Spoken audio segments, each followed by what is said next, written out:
بسم الله الرحمن الرحيم السلام عليكم ورحمة الله وبركاته. الحمد لله وحده والصلاة والسلام على من لا نبي بعده. اللهم صل وسلم وبارك وعنم على عبدك ورسولك محمد صلى الله عليه وعلى آله وصحبه أجمعين. أعوذ بالله من الشيطان الرجيم. إن هذا القرآن يهدي للتي هي أقوم ويبشر المؤمنين الذين يعملون الصالحات أن لهم أجرا كبيرا. മാന്യ സഹോദരന്മാരെ, സഹോദരികളെ, സദസ്യരെ, ശ്രോതാക്കളെ, റബ്ബുൽ ഇസ്സത്ത് ജല്ല ജലാലുവിനെ ഭയപ്പെടേണ്ടതുപോലെ ഭയപ്പെട്ട് അവൻ്റെ ഇഷ്ടപ്പെട്ട ദാസന്മാരായി ദാസികളായി വർത്തിക്കാൻ നാം ഓരോരുത്തരും പാടുപെടുക. ഉംറയ്ക്ക് വേണ്ടി പുണ്യഭൂമിയിലേക്കെത്തിയ സന്ദർശകർ പ്രത്യേകിച്ച് ഈ ഭൂമിയിൽ നിന്ന് പഠിക്കേണ്ട പാഠങ്ങൾ പഠിച്ച് ഗ്രഹിച്ച് മനസ്സിലാക്കി ഈ ഭൂമിയോടുള്ളതായ കടപ്പാട് കൃത്യം ഗ്രഹിച്ച് മരണം വരെ ഈ ഭൂമിയുമായുള്ള ബന്ധം പുലർത്തിയും കൊണ്ട്, ആത്മീയ ബന്ധം പുലർത്തിയും കൊണ്ട് ജീവിക്കാൻ പാടുപെടുകയും അതിനായി പ്രാർത്ഥിക്കുകയും പരിശ്രമിക്കുകയും ചെയ്യുക. അതിനെല്ലാം അള്ളാഹു നമുക്കേവർക്കും തൗഫീഖ് നൽകുമാറാകട്ടെ. ഇന്ന് നമ്മുടെ സ്ഥിരം ക്ലാസ് മെമ്പർമാർക്ക് വേണ്ടി ഞാൻ സെലക്ട് ചെയ്ത വിഷയം വസതിയ്യത്ത് എന്നതായ വിഷയമാണ്. അത് സംസാരിക്കുന്നതിൻ്റെ ഇടയിൽ സന്ദർശകരെ പരിഗണിച്ച് ചില കാര്യങ്ങൾ ഞാൻ പറയും ഇൻഷാ അള്ളാഹ്. ഏതായാലും സന്ദർശകരെക്കുറിച്ച് പരാമർശിക്കുന്ന കാര്യങ്ങൾ പറഞ്ഞാലും നമ്മുടെ സ്ഥിരം ക്ലാസ് മെമ്പർമാരുമായി ദൂരം പോകുന്ന വിഷയമല്ല. എല്ലാവരും പഠിക്കേണ്ട, ഗ്രഹിക്കേണ്ട, മനസ്സിലാക്കേണ്ട സബ്ജക്റ്റുകൾ തന്നെയാണ്. മതപരമായ സബ്ജക്റ്റുകളുടെ സ്ഥിതി അങ്ങനെയാണ്. പ്രത്യേകിച്ച് നാം ക്ലാസ് എടുക്കുന്നതായ ഭൂമി അള്ളാഹു സെലക്ട് ചെയ്തതായ 3 ഭൂമികളിൽ ഒന്നായിരിക്കവേ ഈ ഭൂമിയിൽ നിന്നുകൊണ്ട് സംസാരിക്കുമ്പോൾ അതിൻ്റേതാകുന്ന പ്രസക്തിയും പ്രത്യേകതയും നൽകുന്ന കാര്യങ്ങളൊക്കെ അത് തൊട്ട് സംസാരിക്കുന്നത് ഖുർആനിൽ പരന്നു കിടക്കുന്നുണ്ടും അതുപോലെ സ്ഥിരീകരിക്കപ്പെട്ട സുന്നത്തിലും. വെറും നിങ്ങൾ ഇവിടെ താമസിക്കുന്ന വേളയിൽ എല്ലാവരും ഒന്ന് ഊഹിച്ചാൽ മതി, പഴയ 1400 വർഷങ്ങൾക്ക് മുമ്പുള്ളതായ യുഗത്തിലേക്ക് ഒന്ന് കണ്ണോടിച്ചാൽ മാത്രം മതി. ധാരാളം പഠനാർഹമായ കാര്യങ്ങൾ ഈ നാട്ടിൻ്റെ എല്ലാ അന്തരീക്ഷവും ചുറ്റുപാടും മണൽത്തരികളും നമ്മളോട് ഓതിക്കൊണ്ടേയിരിക്കുന്നതായ യാഥാർത്ഥ്യങ്ങളെക്കുറിച്ച് സത്യവിശ്വാസിക്ക് ഒരിക്കലും അതുമായി ബന്ധപ്പെട്ടിട്ടല്ലാതെ ജീവിക്കാൻ സാധിക്കുന്നതല്ല എന്നത് ശരിക്കും മനസ്സിലാക്കിയാൽ, ശരിക്ക് ഗ്രഹിച്ചാൽ അറിയാവുന്ന യാഥാർത്ഥ്യമാണ്. കാരണം ഇസ്ലാമിൻ്റെ ആദ്യത്തെ ക്യാപിറ്റലിലാണ് നാം ഇരിക്കുന്നത്. ആദ്യത്തെ തലസ്ഥാന നഗരമാണ്. ഇസ്ലാമിന് ബാല്യപ്രായമുണ്ടായ നാടാണ്. റസൂലുള്ളാഹി സ്വല്ലല്ലാഹു അലൈഹി വസല്ലമിന് വഹി ഇറങ്ങാൻ ആരംഭിച്ചത് മക്കയിലാണെങ്കിലും അതിൻ്റെ പരിപൂർണത കുറിച്ച് നാട്ടിലാണ് നിങ്ങൾ ഇരിക്കുന്നത് എന്നത് ഓർത്താൽ മതി. എല്ലാവരോടുമാണ്.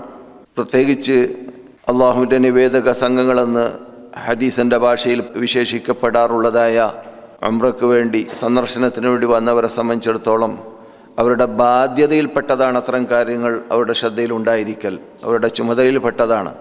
അത് ഓർമ്മിപ്പിച്ചു കൊടുക്കൽ ഇവിടെ താമസിക്കുന്നവരുടെയും ബാധ്യതയിൽപ്പെട്ടതാണ്.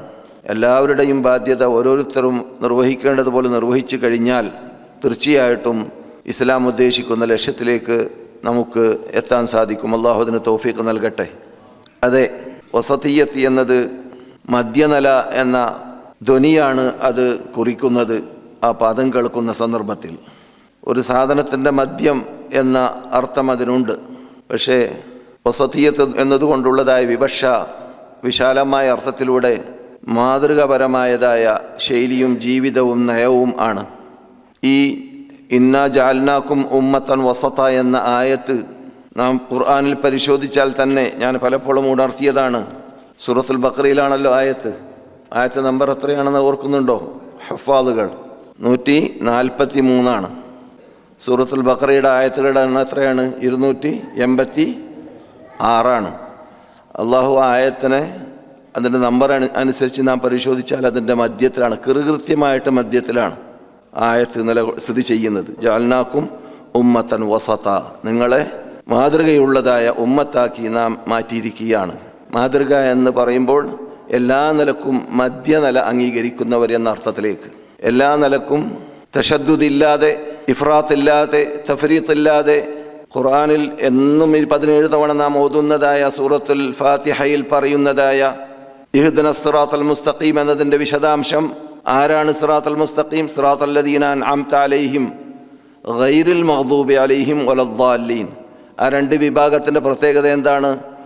ഒന്ന് ഇഫ്രാത്ത്, മറ്റൊന്ന് തഫ്രീത്ത്. അതിൻ്റെ മധ്യനില അംഗീകരിക്കുന്നവരാണ് ഇഹ്ദിന സിറാത്തൽ മുസ്തഖീം എന്ന ആ പ്രാർത്ഥനയിൽ ഉൾക്കൊള്ളുന്നതായ ആ ആദർശക്കാർ. അവരാണ് നാം ആവേണ്ടത്, അവരാണ് നാം ആവാൻ വേണ്ടി പരിശ്രമിക്കേണ്ടത്, അവരെയാണ് ഇസ്ലാം ലക്ഷ്യം വെക്കുന്നത്, അവരെയാണ് ഇസ്ലാം ഫിർഖത്തു അൽ ഫിർഖ നാജിയ എന്ന പേരിൽ വിശേഷിപ്പിക്കുന്നത്. രക്ഷപ്പെട്ടവർ, പരലോകത്തിൽ പരലോകമോക്ഷം നേടുന്നവർ.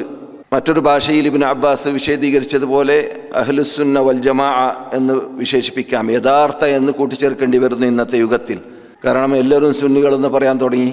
സൂഫിസത്തിൻ്റെ ഉടമകളും അശ്അരീസത്തിൻ്റെ ഉടമകളും മതുരീദത്തിൻ്റെ ഉടമകളും എല്ലാ മുബ്തദിഉകളും പഴച്ചവരും എല്ലാവരും ഞങ്ങൾ സുന്നികളാണെന്ന് വാദിക്കുന്ന യുഗത്തിൽ ജീവിക്കുന്നത് കൊണ്ട് അവിടെ അഹ്ലുസുന്ന വൽ ജമാഅ അൽ ഹഖീഖിയ എന്ന് ചേർക്കേണ്ടി വരികയാണ്. യഥാർത്ഥ അഹ്ലുസുന്നത്ത് വൽ ജമാഅത്ത്, അതാണ് അൽ ഫിർഖ നാജിയ എന്ന് പറഞ്ഞാൽ. അവർക്ക് മാത്രമേ ഇന്നാ ജഅൽനാകും ഉമ്മത്തൻ വസത എന്ന് അള്ളാഹു വിശേഷിപ്പിച്ച നിങ്ങളെ നാം ആക്കിയിട്ടുള്ളത് ഉമ്മത്ത് വസത്തായിട്ടാണ്, അങ്ങനെയാണ് നിങ്ങളെ നിയോഗിക്കപ്പെട്ടത് എന്ന് അല്ലാഹു സുബ്ഹാനഹു വ തആല പറയുന്ന ആയത്തിൽ പെടണമെങ്കിൽ. അതെ, വളരെ വിശദമായിട്ട് ഷെയ്ഖുൽ ഇസ്ലാം അഹ്മദ് ബിൻ അബ്ദുൽ ഹലീം അൽ ഹറാനി റഹ്മത്തുള്ളാഹി അലൈഹി ഈ വിഷയം വിശദീകരിച്ചായിട്ട് കാണാം. വസതി എന്ന പദം കൊണ്ട് വിവക്ഷ. അദ്ദേഹം വളരെ വിശദമായിട്ട് എന്താണ് ജൂതന്മാരുടെ കോട്ടം, എന്താണ് ക്രിസ്ത്യാനികളുടെ കോട്ടം, എന്താണ് സത്യവിശ്വാസികളുടെ നേട്ടം, അത് വിശദീകരിച്ചിട്ടുണ്ട്. അദ്ദേഹം വിശദമായി വിശദീകരിച്ചിട്ടുണ്ട്. അതെല്ലാം പറയാൻ ഞാനിപ്പോൾ ഉദ്ദേശിക്കുന്നില്ല. കാരണം വിദ്യാർത്ഥികളാണെങ്കിൽ ഇസ്ലാമിക് യൂണിവേഴ്സിറ്റിയിൽ പഠിക്കുന്നവരാവട്ടെ, അല്ലെങ്കിൽ തൈബ യൂണിവേഴ്സിറ്റി വിദ്യാർത്ഥികളാവട്ടെ, അല്ലെങ്കിൽ ഹറമിലെ വിദ്യാർത്ഥികളാവട്ടെ, എല്ലാവരും അത്തരം കാര്യങ്ങൾ പഠിച്ചുകൊണ്ടേയിരിക്കുന്ന സബ്ജക്റ്റ് ആയതുകൊണ്ട് അവിടെ വിശദീകരിക്കേണ്ട ആവശ്യം കൂടുതൽ വരുന്നില്ല. പക്ഷേ മുദാഖറ അനിവാര്യമാണ്, അത്യാവശ്യമാണ്. അതേസമയത്ത് എൻ്റെ മുമ്പിലിരിക്കുന്ന അള്ളാഹുവിൻ്റെ നിവേദക സംഘങ്ങളാണെന്ന് വിശേഷിപ്പിച്ചവരെ സംബന്ധിച്ചിടത്തോളം അവരിവിടെ വരാൻ വന്നതായ ലക്ഷ്യമായിട്ട് അള്ളാഹു പറഞ്ഞതായ പ്രധാന പോയിന്റിലേക്ക് അവർക്ക് എത്തൽ അനിവാര്യമാണ് എന്നതുകൊണ്ട് അത്തരം കാര്യങ്ങൾ ഇപ്പോൾ ഈ സദസ്സിൽ ഇപ്പോൾ ഞാൻ നീട്ടാൻ ഉദ്ദേശിക്കുന്നില്ല. അതെ, അള്ളാഹു സുബ്ഹാനഹു വ തആല നിങ്ങളോട് ഇവിടെ വരാൻ വേണ്ടി കൽപ്പിച്ച സന്ദർഭത്തിൽ, അത് ഉംറയ്ക്ക് വേണ്ടി, എല്ലാവരും ഉംറയ്ക്ക് വേണ്ടി വന്നവരാണല്ലോ എൻ്റെ സദസ്യരിൽ നിന്നിട്ട് അതിഥികൾ, അല്ലേ? ഉംറയ്ക്ക് വേണ്ടി വന്നവരാണ്. അത് ഉംറയ്ക്ക് വേണ്ടി വന്നവരും ഹജ്ജിന് വേണ്ടി വരുന്നവർക്കും ഉള്ളതായ അള്ളാഹുവിൻ്റെ കൽപ്പന ഒന്നാണ്.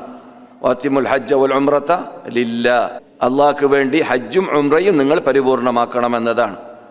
അങ്ങനെയുള്ള ഹജ്ജിന് വേണ്ടി ഉംറയ്ക്ക് വേണ്ടി ഇവിടെ എത്തിയതായ വിഭാഗം മദീനയിൽ ഭാഗ്യകരമെന്ന് പറയട്ടെ, ഇന്നത്തെ യുഗത്തിൽ പെട്ടെന്ന് മദീനയിലേക്ക് എത്താൻ സാധിക്കുന്നത് കൊണ്ട് മദീനയിലേക്ക് വരുന്നു. പണ്ടൊരു 300, 400, 500 കൊല്ലം മുമ്പൊക്കെ ഹജ്ജിന് വരുന്നവരൊക്കെ മദീനയിലേക്ക് വരാറില്ല. എന്തുകൊണ്ടില്ല? വാഹന ഗതാഗതമില്ല. കാശ് അവസാനിച്ചാൽ മക്കയിൽ നിന്നിട്ട് തെക്കുന്ന് വന്നവർ തെക്കോട്ടേക്ക് പോകും. വടക്കുന്ന് വരുന്നവരാണെങ്കിൽ അവർ പിന്നെ നാട്ടിലേക്ക് മടങ്ങുമ്പോൾ പോകേണ്ടി വരും, അല്ലെങ്കിൽ പോകുമ്പോൾ വിട്ട് കിടക്കേണ്ടി വരും എന്നതുകൊണ്ട് മദീനയിലേക്ക് വിട്ട് കിടക്കുന്നു. എന്നല്ലാതെ മദീനയിലേക്ക് തന്നെ ഹജ്ജിന് വേണ്ടി വന്നവർ വരിക എന്നുള്ള തത്വം, അല്ലെങ്കിൽ വരിക എന്നുള്ള സമ്പ്രദായം എപ്പോൾ മുതലാണ് ആരംഭിച്ചത്? വാഹന ഗതാഗതം ഉണ്ടായതിൻ്റെ ശേഷമാണ് ആരംഭിച്ചത്. മനസ്സിലായില്ലേ? ഏതായാലും ഇരിക്കട്ടെ, ഈ മഹാഭാഗ്യം നിങ്ങൾക്ക് ലഭിച്ചിരിക്കവേ അല്ലാഹു സുബ്ഹാനഹു വ തആല നിങ്ങളോട് പറയുന്നതായ ഖുർആനിലൂടെ, ഹജ്ജിൻ്റെ ആയത്തുകളിലൂടെ ഹാജിമാർക്ക് ബാധിക്കുന്നതെല്ലാം ഈ പഠനാർഹമായ പഠിക്കേണ്ട ഭാഗങ്ങൾ നിങ്ങളെയും ബാധിക്കുന്നു എന്നത് മനസ്സിലാക്കിയിരിക്കൽ അനിവാര്യമാണ്. അതിൽ പെട്ടതാണ്, മനഃപ്പാഠമാക്കി വെച്ചതാണ് എൻ്റെ ക്ലാസ് മെമ്പർമാർ. പക്ഷേ പുതുമുഖങ്ങളൊക്കെ പഠിച്ച് മറ്റുള്ളവർക്ക് എത്തിച്ചു കൊടുക്കാൻ അനിവാര്യമാണ്. ഒതസവ്വദൂ, നിങ്ങൾ സമ്പാദിക്കുക എന്ന കൽപ്പന. നിങ്ങൾ സമ്പാദിക്കാൻ വേണ്ടി വന്നവരായതുകൊണ്ടാണ് നിങ്ങളോട് സമ്പാദിക്കൂ എന്ന് പറയാൻ കാരണം. ഫൈന ഖൈറസ്സാദി തഖ്വ, ധാരാളം സമ്പാദ്യങ്ങൾ ഇവിടെയുണ്ട്. പണ്ട് കാലഘട്ടത്തിൽ കിട്ടാത്തതൊക്കെ ഇവിടെ കിട്ടും ഇപ്പോൾ, അല്ലേ? ഇവിടെ ഇപ്പോൾ കിട്ടുന്നതാവട്ടെ പണ്ട് കിട്ടുന്നതാവട്ടെ എല്ലാം ഇബ്രാഹിം നബിയുടെ പ്രാർത്ഥന ഫലമായിട്ട് എന്നാണ് ഖുർആൻ നമ്മളോട് സൂചിപ്പിക്കുന്നത്, അല്ലേ? ഉർസുഖുഹും മിനസ് സമറാത്തി എന്ന അല്ലാഹുവിനോട് ഇബ്രാഹിം പ്രാർത്ഥിച്ചു ഇവർക്ക് ഉൽപ്പന്നങ്ങൾ നൽകണമെന്നത്. അത് ഒരു പ്രത്യേക ഭക്ഷണവും പലഹാരവും മാത്രമല്ല ഉൽപ്പന്നം എന്നുകൊണ്ട് ഉദ്ദേശിക്കപ്പെടുന്നത് എന്നത് പിൻകാലഘട്ടത്തിൽ നമുക്ക് ഗ്രഹിക്കാൻ പറ്റി. ആയത്തിൻ്റെ വികസനം എത്രമാത്രമുണ്ട് എന്നത്. ഉർസുഖുഹും മിനസ് സമറാത്ത്, ലോകത്തിൽ എവിടെ എപ്പോൾ ഏത് കാലഘട്ടത്തിൽ എന്തുണ്ടാകുന്നു അതെല്ലാം അതിൻ്റെ ഒരു കോപ്പി എവിടെയുണ്ട്? മക്കയിലുണ്ട്, മദീനയിലുണ്ട്. പണ്ട് തന്നെ അങ്ങനെയാണ്. മക്ക ബിസിനസ്സുകാരുടെ നാടാണ്, മദീന കൃഷിക്കാരുടെ നാടാണ്. അങ്ങനെ തന്നെയാണ് ഇന്നും അന്നൊക്കെ അറിയപ്പെടുന്നത്. മദീന പണ്ട് തന്നെ ലോകവ്യാപകമായി റോമൻകാരുമായിട്ട് ബന്ധപ്പെട്ടുകൊണ്ട് ബിസിനസ് നടത്തിയവരായിരുന്നു. ഏതായാലും ഇരിക്കട്ടെ, പറഞ്ഞു വരുന്നത്, അള്ളാഹു നിങ്ങളോട് സമ്പാദിക്കാൻ വേണ്ടി കൽപ്പിച്ചിട്ടുണ്ടെങ്കിൽ തീർച്ചയായിട്ടും ഈ യാത്രയിലൂടെ വെറും സമ്പാദിക്കാതെ പോകാൻ പാടില്ല. മനസ്സിലായില്ലേ? സമ്പാദിക്കുന്ന കാര്യം പോകട്ടെ, പലപ്പോഴും ഫോണ് വരാറുള്ളത്. ഇന്നലെ വരെ ഫോണ് വന്നു, എന്താണ്, ഉംറയ്ക്ക് വേണ്ടി വന്നിട്ട് മക്കയിലേക്ക് എത്തുന്ന അല്പം മുമ്പാണ് ഓർമ്മ വരുന്നത്, ഇഹ്റാം കെട്ടിയിട്ടല്ലോ ഇല്ലല്ലോ എന്ന്. വരുന്നത് ഗൾഫ് രാഷ്ട്രത്തു നിന്നാണ്. ഞാൻ അത്ഭുതപ്പെട്ടു. നിങ്ങൾ എന്തിനാ വന്നതെന്ന് ചോദിച്ചു. ഉംറക്കാണ്. ഉംറയ്ക്ക് വന്നതെങ്കിൽ ഒന്നുമില്ലെങ്കിലും പണ്ഡിതന്മാരോട് ചോദിച്ചൂടെ, അറിവുള്ളവരോട് ചോദിച്ചൂടെ എവിടുന്നാണ് ഇഹ്റാം കെട്ടേണ്ടതെന്ന്. ഞാൻ അവരോട് പറഞ്ഞു, നിർബന്ധമായിട്ടും നിങ്ങൾ വിട്ടുകിടന്ന മീഖാത്തിലേക്ക് മടങ്ങിപ്പോവുക, അല്ലെങ്കിൽ ആടർത്ത് കൊടുക്കുക, ഇല്ലാതെ നിർവാഹമില്ല എന്ന് പറഞ്ഞു. അങ്ങനെ അവർ മടങ്ങി വന്നു. 250-250 കിലോമീറ്റർ അവർ മദീനയിലേക്ക് മടങ്ങി വന്നു. വേറെ വഴിയില്ല, മാർഗ്ഗമില്ല. 4 ഫുഖഹാക്കൾ എടുക്കലുമില്ല, 4 മദ്ഹബിലുമില്ല, ഇസ്ലാമിലുമില്ല അതിന് പ്രതിവിധി. ഒന്നിരിക്കലോ മീഖാത്തിലേക്ക് മടങ്ങി വരിക, അല്ലെങ്കിൽ ആ ഉള്ള സ്ഥലത്ത് നിന്ന് ഉംറയ്ക്ക് ഇഹ്റാം കെട്ടുക, എന്നിട്ട് ആടർത്ത് കൊടുക്കുക. മനസ്സിലായില്ലേ? അതേ മാർഗമുള്ളൂ, വേറെ മാർഗമില്ല. മറന്നു, അറിഞ്ഞില്ല, ഉറങ്ങിപ്പോയി, അതൊന്നും അള്ളാഹിൻ്റെ അടുക്കൽ ബിസിനസ്സിനൊന്നും മറക്കാറില്ലല്ലോ. നാം ബിസിനസ് ചെയ്യുമ്പോഴും വിസ ഉണ്ടാക്കിയപ്പോഴൊന്നും മറന്നിട്ടില്ല. പിന്നെ ഈ ഉംറയ്ക്ക് വേണ്ടി, ഹജ്ജിന് വേണ്ടി പോകുമ്പോൾ എന്തിനാ മറവി വരുന്നത്, അല്ലെങ്കിൽ വീഴ്ച വരുന്നത്? അവിടെയാണ് ഏറ്റവും കൂടുതൽ ശ്രദ്ധിക്കേണ്ടത്. കാരണം ജീവിതത്തിൽ ഒരു പ്രാവശ്യം ചെയ്യുന്ന ഒരു അമലാണത്. ജീവിതത്തിൽ ഒരു പ്രാവശ്യം. ബിസിനസ് എന്നും കാട്ടാം, എന്നും ചെയ്യാം. ഹജ്ജിനും ഉംറയ്ക്കൊക്കെ അത് സാമ്പത്തിക ശേഷി ഉണ്ടാവുന്നവർക്ക് മാത്രം അള്ളാഹിൻ്റെ തൗഫീഖ് ആദ്യം ലഭിക്കണം, പിന്നെ സാമ്പത്തിക ശേഷി അവർക്ക് മാത്രം സാധിക്കുന്ന കാര്യമാണ്. ഏതായാലും പറഞ്ഞു വരുന്നത്, അള്ളാഹു സുബ്ഹാനഹു വ തആല ഇവിടുന്ന് സമ്പാദിക്കാൻ വേണ്ടി നിങ്ങൾ വന്നതാണ് എന്ന് പറഞ്ഞ ആ സമ്പാദ്യം ഈ മദീനയിൽ നിന്നിട്ട്, മക്കയിൽ നിന്നിട്ട് നേടിയതുപോലെയുള്ള ആ അമലുകളിലൂടെ, ആ നിങ്ങൾ ചെയ്തത് ആ ഉംറയിലൂടെ മഹാനേട്ടം നേടേണ്ടത് അവിടെ നിങ്ങൾ നേടിയിട്ടുണ്ടായിരിക്കുമെന്ന് ഞാൻ കരുതുന്നു. ഏതായാലും അതിനുശേഷം ഇപ്പോൾ നിങ്ങൾ മദീനയിലേക്ക് വന്നിരിക്കുകയാണ്. ഞാൻ തുടക്കത്തിൽ സൂചിപ്പിച്ചു, മദീന എന്ന നാട്ടിനെക്കുറിച്ച് സന്ദർശകരെ പരിഗണിച്ചുകൊണ്ട് തന്നെ ഇസ്ലാമാകുന്ന ഈ വിശുദ്ധ പ്രസ്ഥാനത്തിൻ്റെ ബാല്യപ്രായം തികഞ്ഞ നാടാണിത്. അവിടെ കുട്ടിപ്രായമാണ്, ഇത് ബാല്യപ്രായം തികഞ്ഞ നാടാണ്. അപ്പോൾ കൂടുതൽ പഠിക്കാനുള്ളത് ബാല്യപ്രായത്തിലാണോ കുട്ടിപ്രായത്തിലാണോ? ബാല്യപ്രായത്തിലാണ്. ആ നീണ്ട കഥകൾ നമുക്ക് റസൂലുള്ളാഹി സ്വല്ലല്ലാഹു അലൈഹി വസല്ലമിൻ്റെ മദീന ജീവിതത്തിലൂടെ കാണാൻ സാധിക്കുന്നതാണ്. അവിടെ മക്കയിലുണ്ടായിരുന്ന സന്ദർഭത്തിൽ ഒരു ശത്രുവാണ് മക്കക്കാഫിരീങ്ങൾ. ഒരു ശത്രു. മദീനയിലേക്ക് എത്തിയപ്പോഴോ എത്ര ശത്രുക്കളായി മാറി? ജൂതന്മാർ വേറെ, മുനാഫിഖീങ്ങൾ വേറെ, മക്കക്കാരെ പോലത്തവർ വേറെ, 3 വിഭാഗമായി മാറി. അപ്പോൾ 3 ശത്രുക്കൾ നേരിടേണ്ടി വന്നതായ നാട്ടിലേക്കാണ് എത്തിയിട്ടുള്ളത്. അഥവാ മക്കയിൽ 13 വർഷത്തിലൂടെ അനുഭവിച്ചതിനേക്കാളും 10 മടങ്ങ് പ്രയാസങ്ങളും കഷ്ടതകളും റസൂലുള്ളാഹിക്കും സഹാബാക്കൾക്കും നേരിടേണ്ടി വരികയും അതേസമയത്ത് വിജയം കൈവരിക്കുകയും ചെയ്തതും, അതുപോലെ തന്നെ റസൂലുള്ളാഹി സ്വല്ലല്ലാഹു അലൈഹി വസല്ലം ഏകദേശം 70ഓളം പോരാട്ടങ്ങൾ ഈ മദീനയെ കേന്ദ്രമാക്കിയിട്ട് നടത്തുകയും അതിൽ നിന്നിട്ട് 28ഓളം പോരാട്ടങ്ങൾ ഏകദേശം റസൂൽ സ്വയം പങ്കെടുക്കുകയും ചെയ്തതായ നാട്ടിലാണ് ഉള്ളതെന്ന് വെക്കുമ്പോൾ, എത്തിയിട്ടുള്ളതെന്ന് വെക്കുമ്പോൾ എത്രമാത്രം പഠിക്കാനുള്ളതെന്ന് പറഞ്ഞറിയിക്കേണ്ടതില്ല. ഷോർട്ടാക്കിയിട്ട് നമ്മുടെ വിഷയത്തിലേക്ക് നീങ്ങുകയാണ്. നമ്മുടെ സ്ഥിരം ക്ലാസ് മെമ്പർമാർക്ക് പ്രയാസമുണ്ടാകും, അല്ലെങ്കിൽ പ്രയാസമില്ലാതിരിക്കാൻ വേണ്ടി, നിങ്ങളിരിക്കുന്ന നാട് ലോകത്തിൽ എവിടെയും ഇല്ലാത്ത പ്രത്യേകതകൾ ഈ നാട്ടിലുണ്ട്. മക്കയിലും ഇല്ലാത്ത പ്രത്യേകതകൾ ഈ നാട്ടിലുണ്ട്. അത് ബാലൻസ് ശരിയാക്കി മനസ്സിലാക്കണമെന്ന് ഞാൻ ക്ലാസ് മെമ്പർമാരോട് പറയാറുണ്ട്, എല്ലാവരോടും പറയാറുണ്ട്. എങ്ങനെയാണത്? മക്കയിലുള്ള ചില പ്രത്യേകതകൾ അത് എവിടെയില്ല, മദീനയ്ക്കില്ല. മദീനയ്ക്കുള്ള ചില പ്രത്യേകത എവിടെയില്ല, മക്കയ്ക്കില്ല. അങ്ങനെയാണ് ബാലൻസ് ശരിയാക്കുക. മനസ്സിലായില്ലേ? അതിൽപ്പെട്ടതാണ് ഇവിടെ ഒരു സ്ഥലമുണ്ട്. അത് വഹിയിലൂടെ ബുഖാരിയിലും മുസ്ലിമിലൊക്കെ ഉള്ള ഹദീസാണ്. നിങ്ങളൊക്കെ സന്ദർശകരും അല്ലാത്തവരും കണ്ടതായ ഒരു ഭൂമി കഷ്ണം അവിടെയുണ്ട്. അതിൻ്റെ പേരെന്താണ്? സ്വർഗത്തോപ്പി. ഈ സ്വർഗത്തോപ്പി എന്ന പ്രത്യേകത അത് മദീനയിൽ മാത്രമുള്ളതാണ്, അത് മക്കയിലില്ല. സ്വർഗത്തോപ്പി എന്നത് റസൂലുള്ളാഹി സ്വല്ലല്ലാഹു അലൈഹി വസല്ലം പ്രത്യേകത ഈ മദീനയ്ക്ക് നൽകിയതിൽ അതിൻ്റെ പിന്നെ പല രഹസ്യങ്ങളുമുണ്ട്. അത് പല രൂപത്തിലും നമ്മുടെ പണ്ഡിതന്മാർ, അത് ഹാഫിദ് ഇബ്നു ഹജർ അസ്ഖലാനി ആവട്ടെ, ഇമാം നവവി ആവട്ടെ, അവരെല്ലാത്തവരാവട്ടെ പലരും വിശദീകരിച്ച് പറഞ്ഞിട്ടുമുണ്ട്. നാം വിശദീകരണത്തിലേക്ക് ചെല്ലുന്നില്ല. ഷോർട്ടായിട്ട്, നിങ്ങൾ ഈ വന്ന നാട്ടിൽ ഉള്ളതായ ആ ഭൂമി കഷ്ണം, അത് മസ്ജിദ് നബവിയുടെ അകത്ത് ആ പ്രത്യേകത നൽകപ്പെട്ടതായ സ്വർഗത്തോപ്പ് യഥാർത്ഥത്തിൽ റസൂലുള്ളാഹി മദീനയിലേക്ക് വന്ന ഉടനെ തന്നെ സ്ഥാപിച്ച പള്ളിയുടെ ആദ്യത്തെ ഭാഗമാണത്. മദീനയിൽ വന്നിട്ട് മസ്ജിദ് നബവി സ്ഥാപിച്ച ആദ്യത്തെ ഭാഗമാണ് എന്ത്? റസൂൽ പിൻകാലഘട്ടത്തിൽ പ്രഖ്യാപിക്കപ്പെട്ടത് വഹയിലൂടെ, മാ ബൈന ബൈതി വ മിൻബരി റൗളത്തും മിൻ റിയാദിൽ ജന്ന എന്ന്. അവിടെ അതിൻ്റെ പ്രത്യേകതയിൽ കൂടി നാം പഠിക്കേണ്ടത്, വെറും ആ സ്ഥലത്ത് 2 റക്അത്ത് നിസ്കരിച്ചാൽ അതിൻ്റെ പ്രതിഫലം കിട്ടുമല്ലോ, സ്വർഗത്തിലേക്ക് എത്താൻ പറ്റുമല്ലോ എന്ന രൂപത്തിലല്ല ചിന്തിക്കേണ്ടത്. പിന്നെയോ, ആ സ്വർഗത്തോപ്പി എന്ന ആ പേര് നാമകരണം ലഭിക്കപ്പെടാൻ കാരണം അതിൻ്റെ പിന്നിൽ എന്താണ് പ്രവർത്തിച്ചത്? നീണ്ട കഥ. 10 വർഷത്തിലൂടെ ഞാൻ പറഞ്ഞതായ 70ഓളം പോരാട്ടങ്ങൾക്ക് നേതൃത്വം വഹിച്ചതായ കേന്ദ്രമാണത്. 70ഓളം പോരാട്ടങ്ങൾക്ക് നേതൃത്വം വഹിച്ച കേന്ദ്രമാണ്. എത്രയോ പുതുതായി ഇറങ്ങുന്നതായ നാം എല്ലാവരും എപ്പോഴും ഓതിക്കൊണ്ടേ ഇരിക്കേണ്ടതായ നമ്മുടെ മുമ്പിലുള്ള ലോകാത്ഭുത ഗ്രന്ഥമായ വിശുദ്ധ ഫുർഖാൻ അലീമിലുള്ളതായ സൂറത്തുൽ ബഖറ, ആല ഇംറാൻ, സൂറത്തുൽ നിസാ, സൂറത്തുൽ മാഇദ പോലത്തതായ നീണ്ട പട്ടികകളൊക്കെ എവിടെയാണ് നടത്തപ്പെട്ടത്, എവിടെയാണ് ഇറക്കപ്പെട്ടത്? ഈ സ്വർഗത്തോപ്പിനെ ആധാരമാക്കിയും കൊണ്ട് ഈ മദീനയിൽ വെച്ചിട്ടാണ്. അതൊക്കെ മനസ്സിലാക്കുമ്പോൾ ഇത്രയും പുണ്യമുള്ള നാട്ടിലേക്ക് ഞാൻ വന്നു പോയല്ലോ, ഇനി ഈ നാടുമായിട്ടുള്ളതായ ബന്ധം ഞാൻ മുറിക്കാൻ പാടില്ലല്ലോ എന്നത് ഓർക്കാൻ സാധിക്കുന്നത് കൊണ്ട് മാത്രം നിങ്ങളെ ഉണർത്തിയതാണ്. ഇത് ബാധ്യതയാണ്, ഇത് ചുമതലയാണ്. ഇത് നിങ്ങൾ അള്ളാഹു എന്തെങ്കിലും പ്രഭാതത്തിൽ അങ്ങോട്ട് വിസ പാറി വന്നതല്ല, അങ്ങനെയൊക്കെ നിങ്ങളും പാറി വന്നതല്ല, മറിച്ച് അള്ളാഹ് പ്ലാനിട്ട് പരിപാടിയിട്ട് നിങ്ങളെ ക്ഷണിച്ചു കൊണ്ടുവന്നതാണ്. എന്താണ് അതിൻ്റെ ഏറ്റവും വലിയ തെളിവ്? നിങ്ങളെക്കാളും കഴിവുള്ള, പ്രാപ്തിയുള്ള, കാശുള്ള കങ്കേമന്മാർ ലോകത്തിൽ മുസ്ലിങ്ങളുടെ കൂട്ടത്തിൽ തന്നെ കോടാനക്കോടി ജനങ്ങളുണ്ട്. അവർക്ക് തോന്നിയിട്ട് പോലുമില്ല ഇവിടെ വരണമെന്ന്. അവരുടെ ഇടയിൽ നിന്നിട്ടാണ് നിങ്ങളെ സെലക്ട് ചെയ്ത് കൊണ്ടുവന്നിട്ടുള്ളത്. അത് 1 ആവട്ടെ 10 ആവട്ടെ എത്ര പ്രാവശ്യം വന്നാലും അത് അള്ളാഹ് സെലക്ട് ചെയ്യുന്നവർക്ക് മാത്രം സാധിക്കുന്നതാണ്. അപ്പോൾ അതിൻ്റെ പിന്നിൽ എന്തുണ്ട്?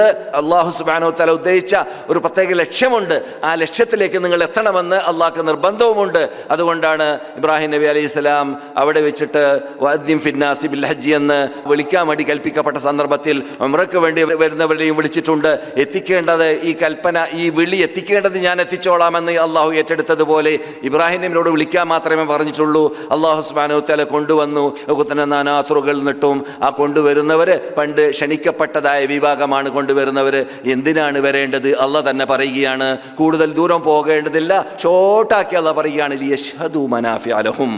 ആ ഭക്തജനങ്ങളായ ഹാജിമാരുടെയും ഉംറക്കാരുടെയും പരലോകത്തിലേക്കും ഇഹലോകത്തിലേക്കും വേണ്ടതായ നേട്ടങ്ങൾ, സമ്പാദ്യങ്ങൾ, ആത്മീയ വളർച്ചയ്ക്ക് ആവശ്യമുള്ളതായ എല്ലാ മാധ്യമങ്ങൾ അവർ കണ്ണുകൊണ്ട് കണ്ടറിഞ്ഞ് നേടിയെടുത്ത് സമ്പാദിച്ചു പോകാൻ വേണ്ടി. ഇതാണ് ഷോർട്ടായിട്ട് ഉംറക്കാരോട് പറയാനുള്ളതായ ഉപദേശം. കണ്ണുകൊണ്ട് കണ്ടറിയാന്ന് പറഞ്ഞാൽ നിങ്ങൾ കാബയെ നേരിട്ട് കറങ്ങിയതാണ്, നേരിട്ട് തവാഫ് ചെയ്തതാണ്. പണ്ട് കാബയുടെ ഫോട്ടോ കണ്ടതോ, ഫിലിം കണ്ടതോ, അല്ലെങ്കിൽ പുസ്തകം വായിച്ചതോ, അല്ലെങ്കിൽ വാത് കേട്ടതോ, പ്രസംഗം കേട്ടതോ, പുസ്തകത്തിൽ വായിച്ചതോ ആയിരിക്കാം. ഇപ്പോഴതല്ല, നേരിട്ടാണ് എല്ലാം കാണുന്നത്. യശ്ഹദു, അങ്ങനെയാണ് അറബി ഭാഷയിൽ ഷഹീദ എന്ന് പറഞ്ഞാൽ നേരിട്ട് ദൃക്സാക്ഷിയാവുമ്പോഴാണ് ഷഹീദ എന്ന് പറയുക. അപ്പോൾ നിങ്ങൾ ഷഹീദ, നിങ്ങൾ അതിന് ദൃക്സാക്ഷികളായി മാറി. അള്ളയാണ് ദൃക്സാക്ഷികളായി മാറാൻ തൗഫീഖ് നിങ്ങൾക്ക് നൽകിയതിൽ യശ്ഹദു മനാഫിഅ ലഹും. എന്നിട്ടാണ് പിന്നെ ഒയദ്കുറുസ്മല്ലാ എന്നല്ലാഹു പറയുന്നത്. ആ ദിക്റുസ്മല്ലാക്കാണ് നിങ്ങൾ സാക്ഷിയായത് വരുമ്പോൾ തന്നെ ലബ്ബൈക അല്ലാഹുമ്മ പറഞ്ഞുകൊണ്ട്. ഏതായാലും തൗഹീദിനെ കുറിച്ചുള്ളതായ വിശദാംശം എൻ്റെ മുമ്പിലിരിക്കുന്നതായ സദസ്യരിൽ, പ്രത്യേകിച്ച് ഉംറയ്ക്ക് വേണ്ടി വന്നതായ സുഹൃത്തുക്കൾക്ക് ആവശ്യമുണ്ടാവുകയില്ല. അവരൊക്കെ സാധാരണ പണ്ഡിതന്മാരിൽ നിന്നിട്ട് ക്ലാസ്സൊക്കെ കേട്ടവരായിരിക്കും. അതുകൊണ്ട് ഞാൻ ആ വിഷയത്തിൽ വിശദീകരിക്കാൻ ഉദ്ദേശിക്കുന്നില്ല. ഉംറയ്ക്ക് വേണ്ടി, ഹജ്ജിന് വേണ്ടി വരുന്നവർക്കൊക്കെ ഈ സാധു പണ്ടൊക്കെ ഹറമലൊക്കെ ക്ലാസ് എടുത്ത കാലഘട്ടത്തിലൊക്കെ ഞാൻ പലരോടും ചോദിക്കും. അപ്പോൾ പലരും നിന്നിട്ട് മറുപടി കിട്ടൂല. ആ സംഭവം അതുപോലെ തന്നെയാണോ ഇപ്പോഴും എന്ന് പരിശോധിക്കാൻ വിദ്യാർത്ഥികൾ ആരും മറുപടി പറയരുത്. ഈ മദീനയെ മദീനയാക്കിയതായ ഒരു മഹാവ്യക്തിത്വത്തെക്കുറിച്ച് നിങ്ങൾക്ക് പരിചയമുണ്ടോ എന്ന് നിങ്ങളോട് ഞാൻ ചോദിച്ചാൽ, സന്ദർശകരോട് നിങ്ങൾക്ക് മറുപടി പറയാൻ സാധിക്കുമോ?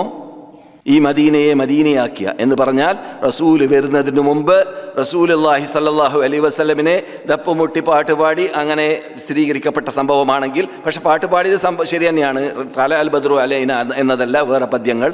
അങ്ങനെ പാട്ടുപാടി സ്വീകരിച്ചതായ ആ സംഭവ വികാസങ്ങൾക്ക് കളമൊരുക്കിയതായ ഒരു വ്യക്തിത്വമുണ്ട്. ആജിമാർ മാത്രം പറയണം, ഉംറക്കാർ. പക്ഷേ ഞാനൊരു തിരുത്തുന്നു. അയാൾ വളരെ നല്ല മറുപടിയാണ് പറഞ്ഞത്. തിരുത്തുന്നു. കേരളക്കാർ സാധാരണ മിസ്അബ് എന്നാണ് പറയില്ല. അയാളുടെ പേര് മുസ്അബ് എന്നാണ്. കേരളക്കാർ പറയൽ മിസ്അബ് എന്നാണ്. മീമിന് കസറാണ് പറയുക. അത് യഥാർത്ഥത്തിൽ വായിക്കേണ്ടത് എന്താണ്? ഹാഫിദ് ഇബ്നു ഹജർ അസ്ഖലാനി തശ്കീൽ ചെയ്തിട്ടുണ്ട്. അദ്ദേഹത്തിൻ്റെ തഖ്രീബ് തഹദീബ് പരിശോധിച്ചാൽ കാണാം, മുസ്അബ് ഇബ്നു ഉമൈർ എന്നാണ്. മനസ്സിലായോ? അവൾ കുട്ടിക്ക് പേര് വെക്കുമ്പോൾ മുസ്അബ് ഇബ്നു ഉമൈർ എന്നാണ് പേര് വെക്കേണ്ടത്. ഈ മുസ്അബ് ഇബ്നു ഉമൈറിനെ പോലത്തതായ ഒരു വ്യക്തിയാണ്. പേര് കേൾക്കുമ്പോൾ മുസ്അബ് ഇബ്നു ഉമൈർ എന്ന് കേൾക്കുമ്പോൾ ഒരു 30, 50, 60, 70 വയസ്സൊക്കെ തോന്നുകയാണല്ലേ? ഇല്ല, ചെറുപ്പക്കാരനാണ്. 23 വയസ്സ്, ഏറ്റവും കൂടിയാൽ 23 കൂടുതലില്ല. അത്രയും ചെറുപ്പമുള്ള ഒരു യുവാവാണ്. പക്ഷേ അദ്ദേഹത്തിന് ചെറുപ്പക്കാരനാണെങ്കിലും അദ്ദേഹമാണ് ഈ മദീനയെ റസൂലുള്ളാഹി വരുന്നതിന് മുമ്പ് ഇവിടുത്തെ നേതൃത്വങ്ങളെ പോയി കണ്ടിട്ട് അവരിൽ ഇസ്ലാം എത്തിച്ചു കൊടുക്കുകയും ഖുർആനിൻ്റെ ആയത്തുകൾ ഓതിക്കൊടുക്കുകയും എന്നിട്ട് അവരെ രോമാഞ്ചമുണ്ടാക്കുകയും അവരെ ഇളക്കുകയും ഈമാനിക ഇളക്കം എന്നിട്ട് ആവേശവും ഉന്മേഷവും ഉടലെടുക്കുകയും എന്നിട്ട് അവർ ഇസ്ലാമിൻ്റെ മുമ്പന്മാരായി മാറാൻ അൻസാരികളെ എന്നർത്ഥം അൻസാരികളിലുള്ള മുമ്പന്മാർ നേതൃത്വം വഹിക്കുന്നവരുമായി മാറാൻ മാത്രം ചാൻസ് ലഭിക്കുകയും ചെയ്തത് ഈ മുസ്അബ് ഇബ്നു ഉമൈർ റളിയല്ലാഹു തആല അൻഹു മുഖേനയാണ്.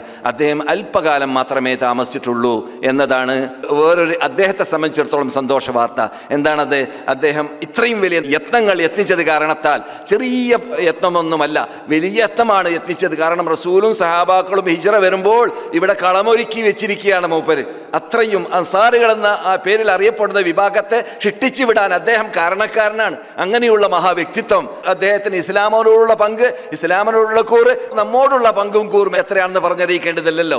അങ്ങനെയുള്ള മുസ്അബ് ഇബ്നു ഉമൈറിന് അല്ലാഹു സുബ്ഹാനഹു വ തആല സമ്മാനം നൽകാൻ, പെട്ടെന്ന് നൽകാൻ, കൂടുതൽ യുദ്ധം ചെയ്യാതെ നൽകാൻ തന്നെ മഹാനായ റസൂൽ മദീനയിലേക്ക് വന്ന് 1-ാം വർഷമല്ല 2-ാം വർഷം ബദർ യുദ്ധം നടന്നു, 3-ാം വർഷം എന്ത് നടക്കുന്നു? ഉഹുദ് യുദ്ധം നടന്നു. 3-ാം വർഷത്തിൽ അഥവാ 3 വർഷം മുമ്പ് മക്കയിൽ നിന്നിട്ട് ഹിജ്റ വന്ന ആ മഹാനായ മുസ്അബ് ഇബ്നു ഉമൈർ റളിയല്ലാഹു തആല അൻഹു അദ്ദേഹം ഇസ്ലാമിന് വേണ്ടി ശരീരം ആഹുതി ചെയ്ത് ഷഹീദായി. അള്ളാഹു അവരെ സ്വർഗത്തിലേക്ക് പറക്കുന്ന വ്യക്തികളുടെ കൂട്ടത്തിൽ പെടുത്തുകയും ചെയ്തു. അങ്ങനെയുള്ള മഹാത്മാക്കൾ 1 അല്ല 2 അല്ല ദശക്കണക്കിലല്ല, അതിലും കൂടുതൽ എണ്ണി നമുക്ക് ആസ്വദിക്കാൻ പറ്റുന്നതായ നേതൃത്വങ്ങളുടെ നാട്ടിലാണ് നിങ്ങൾ ഇരിക്കുന്നത്. മുഹാജിറുകളാണെങ്കിൽ അങ്ങനെ, അൻസാറുകളാണെങ്കിൽ അങ്ങനെ, അങ്ങനെയുള്ളവരുടെ നാട്ടിലേക്കാണ് നിങ്ങൾ അള്ളാഹു ക്ഷണിച്ച് വിളിച്ചു കൊണ്ടുവന്നിട്ടുള്ളത്. അങ്ങനെയുള്ളവരുടെ നാട്ടിൽ താമസിക്കുമ്പോൾ കഴിഞ്ഞ ക്ലാസ്സിൽ ഞാൻ ഇവിടെ സൂചിപ്പിച്ചതുപോലെ ഈ നാട്ടിനോടുള്ള ഹുർമത്തും ആ ബന്ധവും ഭക്തിയും നമ്മളിൽ ഉണ്ടായിക്കൊണ്ടേ ഇരിക്കണം. മുറിഞ്ഞു പോകരുത്, അത് ക്ഷയിച്ചു പോകരുത് ഒരിക്കലും. ഇവിടെ കുറച്ചു കാലം താമസിച്ചു എന്നതുകൊണ്ട് അങ്ങനെ സംഭവിക്കാറുണ്ട്. കുറച്ചു കാലം താമസിക്കുമ്പോൾ മസ്ജിദ് നബവിയോടുള്ളതായ ബന്ധം കുറയുന്നു, മസ്ജിദ് ഖുബയോടുള്ളതായ ബന്ധം കുറയുന്നു, ക്ലാസ്സുകളോടുള്ളതായ ബന്ധം കുറയുന്നു. അങ്ങനെയൊക്കെ വരാറില്ല അല്ലേ? ഇന്നലെ രാത്രി ക്ലാസ് ഉണ്ടായിരുന്നല്ലേ മസ്ജിദ് ഖുബയിൽ? ആരുടേതാണ്? ഷെയ്ഖ് സാലിഹ് ഹസന്തി. എന്താണ് സംബന്ധിച്ച് താക്കാന്ന് കേൾക്കുമ്പോൾ നിങ്ങൾക്ക് അത്ഭുതം തോന്നും. മസ്ജിദ് ഖുബയിൽ ഞാൻ വെറുതെ പരീക്ഷിക്കാൻ ചോദിക്കലേട്ടാ, കുട്ടികളൊക്കെ അവിടെ എത്താറുണ്ടോ എന്ന് അറിയാൻ വേണ്ടിയാണ്. അതുപോലെ തന്നെ ജാമിയ ഇസ്ലാമിയയിൽ ഇതേ ആഴ്ചയിൽ തന്നെ കഴിഞ്ഞ ശനിയാഴ്ച മറ്റും ഒരു അമീറിൻ്റെ പ്രസംഗം ഉണ്ടായിരുന്നു. അതെന്തായിരുന്നു വിഷയം? ലബനാനിലുള്ളതായ ഷിയായിസക്കൾ, ഹിസ്ബു, പേരിവിടെ പറയാൻ പറ്റൂല അല്ലേ, മുസ്ലിങ്ങളുടെ വകുപ്പല്ല, ഷിയാക്കളുടെ, അവരെക്കുറിച്ചായിരുന്നു പ്രസംഗം. അപ്പോൾ എന്താണ് ഞാൻ പറഞ്ഞത്? ഞാനിവിടെ ഒരു സാധുവാണ്, വലിയ എൽമുള്ള ആളൊന്നുമല്ല. പക്ഷേ ഇവിടെ അള്ളാഹുവിൻ്റെ തൗഫീഖോടുകൂടി പ്രഗത്ഭ പണ്ഡിതന്മാരുടെയും ആലിമീങ്ങളുടെയും സദസ്സുകളുടെ ഉണ്ടായിക്കൊണ്ടേ ഇരിക്കുന്നു. പുതുതായിട്ട് ചിലപ്പോൾ പുതിയ വിഷയമുണ്ടാകുന്നു, ചിലപ്പോൾ ഇവിടെ സ്ഥിരമായി നടന്നുകൊണ്ടിരിക്കുന്ന സദസ്സുകൾ ഹറമിൽ നടക്കുന്നു. ഇതെല്ലാം അറിഞ്ഞിരിക്കേണ്ടതാണ് ആര്? മതവിദ്യാർത്ഥികളാകുന്ന ഇവിടെ. അതിനായി അള്ളാഹു സുബ്ഹാനഹു വ തആല ക്ഷണിച്ച് വിളിച്ചു കൊണ്ടുവന്നതായ വിഭാഗമാണ് മതവിദ്യാർത്ഥികൾ. മറ്റുള്ളവരെ പോലെയല്ല, അവരുടെ ശ്രദ്ധയിൽ ഉണ്ടാവണം ഇവിടെ നടക്കുന്ന ക്ലാസ്സുകൾ. കാരണം ആ ക്ലാസ്സുകളിലൊക്കെ നമ്മുടെ നാട്ടിലൊക്കെ ഇപ്പോൾ ഉണ്ട്. വിഷയം പുതിയതല്ല, പുതുമയുള്ളതല്ല. ഇപ്പോൾ നമ്മുടെ നാട്ടിലൊക്കെ അതേ രൂപത്തിലുള്ളതായ ചർച്ചകളൊക്കെ നടക്കുന്നുണ്ട്. പ്രത്യേകിച്ച് യഥാർത്ഥ, എൻ്റെ ശൈലി അങ്ങനെയാണ്, യഥാർത്ഥ അഹ്ലുസുന്നത്ത് വൽ ജമാഅത്തിന്റെ ആശയാദർശം ഉൾക്കൊള്ളുന്ന, അള്ളാഹുവിനെ മാത്രം വിളിച്ച് പ്രാർത്ഥിക്കുന്ന, അള്ളാഹുവിനെ മാത്രം ആരാധിക്കുന്ന, അള്ളാഹ്ക്ക് മാത്രം ആരാധനയുടെ എല്ലാ ഇനങ്ങളും സമർപ്പിക്കണമെന്ന് മനസ്സിലാക്കി വെച്ചവരിൽ തന്നെ ഉണ്ട് എന്ത്? ബുദ്ധമതസ്ഥർ, മറ്റു മതസ്ഥർ. അവർ നടക്കുന്ന യോഗ പോലത്തെ യോഗങ്ങൾ, ക്ലാസ്സിൽ ഇങ്ങനെ കണ്ണു ചിമ്മിയിരിക്കുക 10 മിനിറ്റ്, അങ്ങനെ കൽപ്പിക്കുക കണ്ണു ചിമ്മാൻ, അതൊക്കെ നമ്മുടെ നാട്ടിലില്ലേ? അങ്ങനെയുള്ള വിഷയങ്ങളൊക്കെ ഇപ്പോൾ അറബികളുടെ ഇടയിലും, അത് ഈ എല്ലാവരുടെയും ഉസ്താദ് ഒന്നാണ്, അതുകൊണ്ടാണ് എല്ലായിടത്തും പെട്ടെന്ന് വ്യാപകമാകുന്നത് അല്ലേ? ആരാ ഉസ്താദ്? പിശാചി. അത് ഉസ്താദ് ഒന്നായതുകൊണ്ട് രോഗം പെട്ടെന്ന് ലോകവ്യാപകമാകുകയാണ്. പറഞ്ഞു വരുന്നത് ഇത്തരം കാര്യങ്ങളൊക്കെ നമ്മുടെ ശ്രദ്ധയിൽ ഉണ്ടാവണം. എന്തുകൊണ്ട്? വിദ്യാർത്ഥികളെ സംബന്ധിച്ചിടത്തോളം അവർ വന്നത് തന്നെ പഠിക്കാൻ വേണ്ടിയാണ്. ഇവിടുന്ന് പോകുമ്പോൾ അത് നേടിയെടുത്ത് സമ്പാദിച്ച് പോകേണ്ട ബാധ്യത അവരുടേതാണ്, അതിനു വേണ്ടി വന്നവരാണ് എന്ന് മാത്രമല്ല, ഞാൻ സാധാരണ പറയാറുണ്ട്, വീണ്ടും പറയും, ഇനിയും പറഞ്ഞുകൊണ്ടേ ഇരിക്കും, ഇപ്പോഴും പറയുന്നു, എന്ത്? ആത്മാർത്ഥത ശരിക്ക് കിട്ടണമെങ്കിൽ യൂണിവേഴ്സിറ്റി പഠിച്ചാൽ ആത്മാർത്ഥത ഇല്ല എന്നല്ല, അതുപോലെ തന്നെ ഹറമിൻ്റെ അകത്ത് മൻഹജ് അനുസരിച്ച് പഠിച്ചാൽ ആത്മാർത്ഥത ഇല്ല എന്നല്ല. അവിടെയൊക്കെ കടന്നുകൂടാൻ സാധ്യതയുണ്ട്. അവിടെ പരീക്ഷ വരുമല്ലോ, അതിൽ നല്ല മാർക്ക് എടുക്കണമല്ലോ, അതിൽ നല്ല സർട്ടിഫിക്കറ്റ് കിട്ടുമല്ലോ എന്നൊക്കെ വരാൻ സാധ്യതയുണ്ട്. അതൊന്നുമില്ലാത്തതായ ഇൽമാണെന്ത്? പണ്ഡിതന്മാരുടെ അടുക്കൽ ചെന്നുകൊണ്ട് അവരുടെ സദസ്സിൽ പങ്കെടുത്തുകൊണ്ട് ഹറമിലൊക്കെ പഠിക്കുക എന്നത് അത് വേറൊരു കാര്യമാണ്. അതിൽ പ്രത്യേക ഇഖ്ലാസ്, മറ്റുള്ളതിനേക്കാളും കൂടുതൽ ആവേശത്തോടു കൂടി ഇഖ്ലാസോടു കൂടി അത് അള്ളാഹു മുഖ്ലിസീങ്ങളല്ല മുഖലസീങ്ങൾ പെട്ട ആളാണെന്ന് പറഞ്ഞല്ലോ, ആ ഇനത്തിൽ പെടാൻ സാധിക്കുമെന്നാണ് അള്ളാഹു തൗഫീഖ് നൽകട്ടെ. സഹോദരന്മാരെ, സഹോദരികളെ, ഏതായാലും രണ്ട് വിഭാഗത്തിനും അഥവാ ഹജ്ജിന് ഉംറയ്ക്ക് വേണ്ടി വരുന്നവരും അതുപോലെ തന്നെ ഇവിടെ സ്ഥിരമായി താമസിക്കുന്നവരും എല്ലാവർക്കുമുള്ളതായ ബാധ്യതയാണ് ഇവിടെ നിന്ന് പഠിക്കേണ്ടതായ കാര്യങ്ങൾ ഇവിടെ നിന്ന് പഠിക്കുക. ഇവിടെ നിന്ന് പഠിക്കുമ്പോൾ ഉണ്ടാകുന്ന പ്രത്യേകത അത് എവിടെ നിന്ന് പഠിച്ചാലും കിട്ടൂല. എന്താ ഇൽമു ലോകത്തെ എവിടെയില്ലേ? മദീനത്തേ ഉള്ളൂ? അല്ല, പിന്നെയോ നിങ്ങൾ ഇവിടെ ഇരുന്നിട്ട് ഇവിടെ ഇറങ്ങിയ ആയത്തിനെ ഇവിടുന്ന് പഠിക്കുമ്പോൾ ആരുടെ അമല നിങ്ങൾ ചെയ്യുന്നത്? സഹാബാക്കൾ ചെയ്ത അമൽ. ഇത് കേരളത്തിൽ ചെയ്യാൻ പറ്റുമോ? കേരളത്തിൽ മദീന ഉണ്ടോ? കേരളത്തിൽ സ്വർഗത്തോപ്പുണ്ടോ? ലോകത്ത് എവിടെയുണ്ടോ? ഇല്ല. അപ്പോൾ ഇവിടുന്ന് നിങ്ങൾ ചെയ്യുന്ന ഇബാദത്ത് നിങ്ങളിപ്പോൾ ചെയ്യുമ്പോൾ, ദർസ് കേൾക്കുമ്പോൾ, ക്ലാസ് കേൾക്കുമ്പോൾ, ഖുർആനും ഹദീസ് കേൾക്കുമ്പോൾ അത് ആര് പണ്ട് ചെയ്തതായിരുന്നു? റസൂലുള്ളാഹിയുടെ പരിസരത്തിൽ സഹാബാക്കൾ ഇരുന്നു കൊണ്ട് എവിടെ ചെയ്തു? ഇവിടെ ചെയ്തു. ആ നേട്ടം അത് ഇവിടുന്നേ കിട്ടുള്ളൂ, വേറെ എവിടുന്നും കിട്ടൂല. മനസ്സിലായില്ലേ? അതാണ് പറഞ്ഞു വന്നത്. ഏതായാലും വസതീത്ത് എന്ന വിഷയം നാം നമ്മുടെ മുമ്പിൽ വിട്ടുകിടക്കുന്ന സന്ദർഭത്തിൽ തീർച്ചയായിട്ടും ഫിർഖത്തുൻ നാജിയ എന്ന് ഞാൻ വിശേഷിപ്പിച്ച, ഞാനല്ല, ശൈഖുൽ ഇസ്ലാം അഹ്മദ് ബിൻ അബ്ദുൽ ഹലീം അൽ ഹറാനി റഹ്മത്തുള്ളാഹി അലൈഹി വിശേഷിപ്പിച്ചതായ ആ പ്രത്യേകത ആരിലുണ്ട്? എന്നിലുണ്ടോ? നിങ്ങളിലുണ്ടോ? അവരിലുണ്ടോ? അവളിലുണ്ടോ? എന്ന് ഓരോരുത്തരും അങ്ങും ഇങ്ങും ചർച്ച ചെയ്ത് ഗ്രഹിച്ച് മനസ്സിലാക്കി, വീഴ്ചയുണ്ടെങ്കിൽ ഭാര്യയിൽ വീഴ്ചയുണ്ട്, അല്ലെങ്കിൽ ഉമ്മയിൽ വീഴ്ചയുണ്ട്, ഇളയമയിൽ വീഴ്ചയുണ്ട്, അല്ലെങ്കിൽ അമ്മായിൽ വീഴ്ചയുണ്ട്, അവരൊക്കെ വീഴ്ച നകറ്റാൻ വേണ്ടി പാടുപെടണം. ഞാൻ രക്ഷപ്പെട്ടല്ലോ, എനിക്ക് സത്യം മനസ്സിലായല്ലോ എന്ന് കരുതി മിണ്ടാതിരിക്കേണ്ടതല്ല. മനസ്സിലായില്ലേ? ഇത് ചോദിക്കപ്പെടും. പരലോകത്തിലേക്ക് എത്തിക്കഴിഞ്ഞാൽ നീ മനസ്സിലാക്കിയ സത്യം നീ എത്തിച്ചു കൊടുക്കൽ നിന്റെ ബാധ്യതയിൽപ്പെട്ടതാണ്. ശൈഖുൽ ഇസ്ലാം പറയാണ്, അൽ മുസ്ലിമൂന വസത്തുൻ, മുസ്ലിങ്ങൾ മധ്യനില അംഗീകരിക്കുന്നവരാണ്. അമ്പിയാക്കന്മാരെ കുറിച്ച് പരിശോധിച്ച് നോക്കുകയാണെങ്കിൽ അമ്പിയാക്കന്മാരുടെ ഇടയിലും സാലിഹീങ്ങളുടെ ഇടയിലും മഹാത്മാക്കളുടെ ഇടയിലും എല്ലാം മുസ്ലിങ്ങളാണ് ആര്? മധ്യനില അംഗീകരിക്കുന്നവർ. എന്തുകൊണ്ട്? അവരുടെ ഇടയിൽ ഉലൂവില്ല. പണ്ടുള്ള ഉമ്മത്തുകളിൽ കഴിഞ്ഞ ക്ലാസ്സിൽ എന്ന് തന്നെയാണ് ഞാൻ ഓർക്കുന്നത്, അല്ലേ? കല്ലെറിഞ്ഞപ്പോൾ റസൂലുള്ളാഹി സ്വല്ലല്ലാഹു അലൈഹി വസല്ലം ഇതുപോലത്തെ തെറിയെന്ന് പറഞ്ഞപ്പോഴല്ല, എപ്പോഴാണ്? കഴിഞ്ഞ ആഴ്ച അല്ലേ? റസൂലുള്ളാഹി കല്ലെറിയുന്ന സന്ദർഭത്തിൽ, കാരണം റസൂലുള്ളാഹിന്റെ ഹജ്ജ് എന്ന് പറഞ്ഞാൽ ഏക ഹജ്ജാണ്, ഇസ്ലാമിക ഏക ഹജ്ജ്. അതിനുശേഷം ഹജ്ജ് ചെയ്തിട്ടില്ല, അതിനു മുമ്പും ഇസ്ലാമിക ഹജ്ജ് ചെയ്തിട്ടില്ല, അല്ലേ? പിന്നെ അതുകൊണ്ട് തന്നെ റസൂലുള്ളാഹി സ്വല്ലല്ലാഹു അലൈഹി വസല്ലം ഖുദൂ അന്നി മനാസികക്കും ലഅല്ലി ലാ അൽഖാകും ബഅദ ആമി ഹാദാ എന്ന് പറയുകയും ചെയ്തു. പിന്നെ അത് പറയാതെ തന്നെ സഹാബാക്കൾ റാഡാർ ഫിറ്റ് ചെയ്തതുപോലെ ഇങ്ങനെ റസൂലുള്ളാഹിനെ വീക്ഷിക്കല. എവിടെ പോകുന്നു, എവിടെ വന്നു? മദീനത്തൊക്കെ ഇബ്നു ഉമർ റസൂലുള്ളാഹി പോയ വഴിയിൽ നടക്കല. എന്തുകൊണ്ട്? പോയ വഴി മുമ്പർക്കറിയാം. റസൂൽ ഈ റൂട്ടിൽ കൂടി പോയപ്പോൾ ഈ സൈഡിൽ കൂടിയാണ് നടന്നതെന്ന് മുമ്പ് പറയാറുണ്ട്. അത് ആവശ്യമുള്ളത് കൊണ്ടല്ല, അങ്ങനെ നിർബന്ധം പുലർത്തേണ്ട ആവശ്യമില്ല. അത്രയും അവർക്ക് നിർബന്ധമുണ്ടായിരുന്നു എന്നർത്ഥം. ഒരവസ്ഥത്തെ റസൂലുള്ളാഹി വിട്ട് റസൂലുള്ളാഹിന്റെ പള്ളിയിൽ നിന്നിട്ട് പുറത്തു വരുന്ന സന്ദർഭത്തിൽ അവിടെ സ്ത്രീകൾ തിക്കും തിരക്കും കൂടി മദീനത്തെ പള്ളിയിൽ നിന്നിട്ട് പുറത്തിറങ്ങുന്ന കാഴ്ച കണ്ടപ്പോൾ റസൂലുള്ളാഹി സ്വല്ലല്ലാഹു അലൈഹി വസല്ലം സ്ത്രീകൾക്ക് ആ ഭാഗത്തുള്ള ആ വാതിൽ സ്ത്രീകൾക്ക് യാത്രക്കേടില്ലായിരുന്നു എന്ന് പറഞ്ഞു. അതങ്ങനെ തന്നെ ഓർമ്മ വെച്ചു ഇബ്നു ഉമർ. എന്നിട്ടോ അവിടെ സ്ത്രീകൾക്ക് വാതിലുണ്ടായി. ഇപ്പോഴും അവിടെ സ്ത്രീകളുടെ വാതിൽ എന്ന പേരിൽ വാതിലറിയപ്പെടുന്ന ഇവിടെ റസൂലുള്ളാഹി പറഞ്ഞതായ ആ ഭാഗത്ത്, ബാബി ജിബ്രീലിന്റെ ഭാഗത്ത്, ഓർക്കുന്നുണ്ടോ? ബാബി ജിബ്രീലിന്റെ ഭാഗത്ത് ബാബുന്നിസ എന്നിട്ട് വാതിലുണ്ടല്ലോ, അവിടെ സ്ത്രീകളൊന്നും കിടക്കാറില്ല, പക്ഷെ ആ വാതിലിന്റെ പേരങ്ങനെയാണ്. മനസ്സിലായില്ലേ? അപ്പോൾ എന്തുകൊണ്ട് അത്രയും കൃത്യനിഷ്ഠത, അല്ലെങ്കിൽ കൃത്യമായിട്ട് അങ്ങനെ കാട്ടണം, ചെയ്യണം എന്ന നിർബന്ധം അവർക്കുണ്ടായിരുന്നു സഹാബാക്കൾക്ക്. അങ്ങനെ അക്ഷരം പ്രതി റസൂലുള്ളാഹി സ്വല്ലല്ലാഹു അലൈഹി വസല്ലമിന്റെ പിന്തുടർച്ച അവർ കൈക്കൊണ്ടിരുന്നു എന്നതാണ് അവരുടെ പ്രത്യേകത. അതെ, ജൂതന്മാരെ സംബന്ധിച്ചിടത്തോളം അവർ അല്ലാഹു സുബ്ഹാനഹു തആലാക്ക് നസ്ഖില്ല എന്ന് പറഞ്ഞുകൊണ്ട് എല്ലാം നിഷേധിച്ചവരാണ്. നസ്ഖ് ഉണ്ട് എന്ന് പറഞ്ഞാൽ അവർക്ക് അവരുടെ മതം ഇപ്പോഴും നടപ്പാക്കപ്പെടേണ്ടതാണ് എന്ന് നമ്മുടെ നാട്ടിൽ ഇപ്പോൾ ചില മുസ്ലിം വേഷധാരികൾ പറയുന്നുണ്ട്, ഇല്ലേ? സർവമത സത്യം അങ്ങനെയുള്ളൊരു കൗമില്ലേ ഇപ്പോൾ? ഇന്ന് ഇതൊക്കെ ഇത് പറയാത്ത ഒന്നുമില്ലല്ലോ. സർവമതം സത്യം പറയുന്നവർ വിഭാഗമല്ലേ? അവരുടെ പേരൊക്കെ മുസ്ലിം പേരല്ലേ? അങ്ങനെയുണ്ടോ ഇസ്ലാമിൽ? എന്നിട്ട് സൂറത്തുൽ ബഖറയിൽ നിന്നിട്ടും സൂറത്ത് അൻആമിൽ നിന്നിട്ടും രണ്ടായത്ത് അവർ ഓത. ഈ സൂറത്തുൽ ബഖറയുടെ ആയത്തിന്റെ കുറച്ചപ്പുറം അതിന് മറുപടി ഉണ്ട്. ഫൈൻ ആമനൂ ബിമിസ്ലി മാ ആമൻതും ബിഹി ഫഖദ് ഇഹ്തദൗ.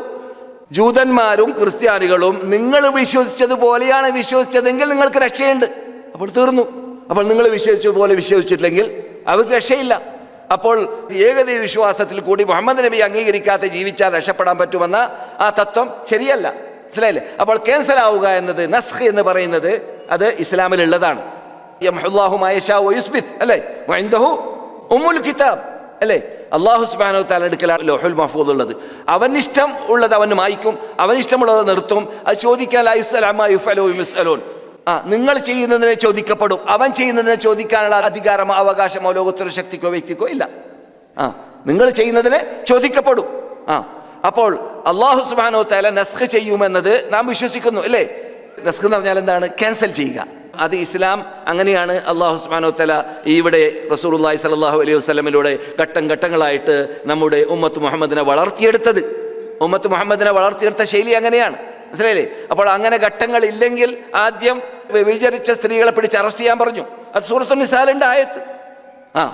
പിന്നെ പറഞ്ഞു അല്ല, കല്യാണം കഴിക്കാത്തവരാണെങ്കിൽ അവർ 100 അടിക്കണമെന്ന് പറഞ്ഞു. അപ്പോൾ അവസാനത്തെ ആയത്ത് എന്തായി? ആദ്യത്തെ ആയത്തിനെ ക്യാൻസൽ ചെയ്തു. പക്ഷെ ആയത്തായിട്ട് ഇവിടെ നിലനിൽക്കുന്നു, ഇവിടെ ഖുർആനിൽ നിലനിൽക്കുന്നു. അത് ക്യാൻസൽ ആയിട്ടില്ല. അത് അള്ളാഹിന്റെ കലാമായിട്ട് തന്നെ നാം ഓതിയിട്ട് അതിൽ കൂടി അള്ളാഹുവിനെ ആരാധിക്കുകയും ചെയ്യുന്നു, മനസ്സിലായില്ലേ? അപ്പോൾ പറഞ്ഞു വരുന്നത് ഇത് ജൂതന്മാർ അങ്ങനെ. അതുപോലെ തന്നെ നസാറാക്കൾ ജവ്വസുൽ അക്കാബിറ അവര് ജായിസാക്കി അൽ അക്കാബിറ ഉലമാഇഹിം ഉബ്ബാദിഹിം അവരുടെ നേതൃത്വങ്ങൾ ഇത്തഖദു അഹ്ബാറഹും വറുഹ്ബാനഹും, അതാണ് അതിന്റെ അർത്ഥം. ഖുർആൻ പറഞ്ഞല്ലോ ഇത്തഖദു അഹ്ബാറഹും വറുഹ്ബാനഹും അർബാബം മിൻ ദൂനില്ലാഹ്. ക്രിസ്ത്യാനികൾ എന്ത് ചെയ്തു? അവരുടെ ഖിസീസികളെ, അവരുടെ നേതൃത്വങ്ങളെ അവര് ദൈവത്തിനോട് തുല്യപ്പെടുത്തി. എങ്ങനെയാണത്? അവർ പറയുന്നത് ദീന്, അള്ളാഹ് പറയുന്ന ദീനല്ല. അള്ളാഹ് പറയുന്ന ദീൻ അവർക്ക് അവരുടെ ബുദ്ധിക്ക് യോജിച്ചിട്ടില്ലെങ്കിൽ അത് ഒഴിവാക്കിയിട്ട് അവരുടെ അഹ്ബാറും റുഹ്ബാനും പറയുന്നത് ദീനാക്കി മാറ്റുന്നു. അതിൻ്റെ മധ്യനില അംഗീകരിക്കുന്നവരാണ് ആര്? ഉമ്മത്ത് മുഹമ്മദ് സല്ലല്ലാഹു അലൈഹി വസല്ലം. വസത്തിയത്ത് അംഗീകരിക്കുന്നവരാണ് എന്ന അർത്ഥത്തിലേക്ക്. അതുപോലെ തന്നെ അസ്മാ സിഫാത്തിന്റെ വിഷയത്തിലും നാം വസത്തിയത്ത് അംഗീകരിക്കുന്നവരാണ്. നാം അടുത്ത കാലഘട്ടങ്ങളിലാണ്, ഞാൻ ഇവിടെ വന്ന വയസ്സാണ് ഏകദേശം, ശരിക്കും പറയുകയാണെങ്കിൽ 50 കൊല്ലമേ പഴക്കമുള്ളൂ.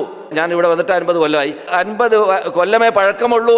കേരളത്തിൽ വരെ മൊത്തം ഇന്ത്യയുടെ കാര്യം അവിടെ ഇരിക്കട്ടെ, കേരളത്തിൽ വരെ അസ്മാഉ സിഫാത്തിനെ കുറിച്ചുള്ള പഠനം ആരംഭിക്കുന്നത്. മനസ്സിലായോ? അസ്മാഉ സിഫാത്തിനെ കുറിച്ചുള്ള, അള്ളാഹുവിൻ്റെ അസ്മാവും സിഫാത്തിനെ കുറിച്ച് പഠിക്കണം, അത് നമ്മുടെ ക്ലാസ്സിൽ സിലബസിൽ വരണം എന്ന വിഷയം ചിന്തിക്കാൻ തന്നെ തുടങ്ങുന്നത് ഈ 50 കൊല്ലം മുമ്പാണ്. അതുവരെ ഉണ്ടായിരുന്നില്ല. മനസ്സിലായില്ല? അത് യാഥാർത്ഥ്യമാണ്. കാരണം ഞാനാണ് സിലബസ് ശരിയാക്കാൻ വേണ്ടി ഇവിടുന്ന് ഇസ്ലാമിക് യൂണിവേഴ്സിറ്റിയിലും ഞാനും എൻ്റെ മുമ്പ് ജീവിച്ച് മരിച്ചു പോയതായ അബ്ദുസ്സമദ് അൽ ഖാത്തിബും അതുപോലെ സഅദുദ്ദീൻ അഹമ്മദ് റഹ്മത്തുള്ളാഹി അലൈഹിം അവരൊക്കെ ഇവിടെ നമ്മുടെ നാട്ടിലുള്ള സിലബസുകൾ ക്ലിയറാക്കി അത് ശരിക്ക് യഥാർത്ഥ അഹ്ലുസ്സുന്നത്ത് വൽ ജമാഅത്തിന്റെ ആശയാദർശം ഉൾക്കൊള്ളുന്നതായ ഗ്രന്ഥങ്ങൾ അവിടെ പഠിപ്പിക്കുന്ന രൂപത്തിലാക്കി മാറ്റാൻ, മൻഹജിനെ ചേഞ്ച് ചെയ്യാൻ വേണ്ടി പരിശ്രമിച്ചവർ എൻ്റെ ഓർമ്മയിൽ വരുന്നുണ്ട്. ഇത് എന്തിന് ഞാൻ നിങ്ങളോട് പറയുന്നു? നാം നമ്മുടെ കുറവ് മനസ്സിലാക്കുമ്പോഴാണ് നമ്മുടെ കുറവ് നികറ്റാൻ നമ്മെ അത് പ്രേരിപ്പിക്കുകയുള്ളൂ. എന്നല്ലാതെ ഞാൻ പരിപൂർണമായി പോയി എന്ന് പറഞ്ഞാൽ പിന്നെ രോമം പൊങ്ങും. മനസ്സിലായില്ലേ? അതുകൊണ്ട് പരിപൂർണതയിലേക്ക് എത്തിയിട്ടില്ല. ധാരാളം വീഴ്ചകൾ നമ്മളിൽ ഉണ്ടായിക്കൊണ്ടേയിരിക്കുന്നത് അതിൽപ്പെട്ടതാണ് അസ്മാ ഔ സിഫാത്ത്. അത് പഠിക്കേണ്ടതുപോലെ പഠിക്കുക നമ്മുടെ ബാധ്യതയാണ്. ജൂതന്മാരും ക്രിസ്ത്യാനികളൊക്കെ അവരെന്ത് ചെയ്തു?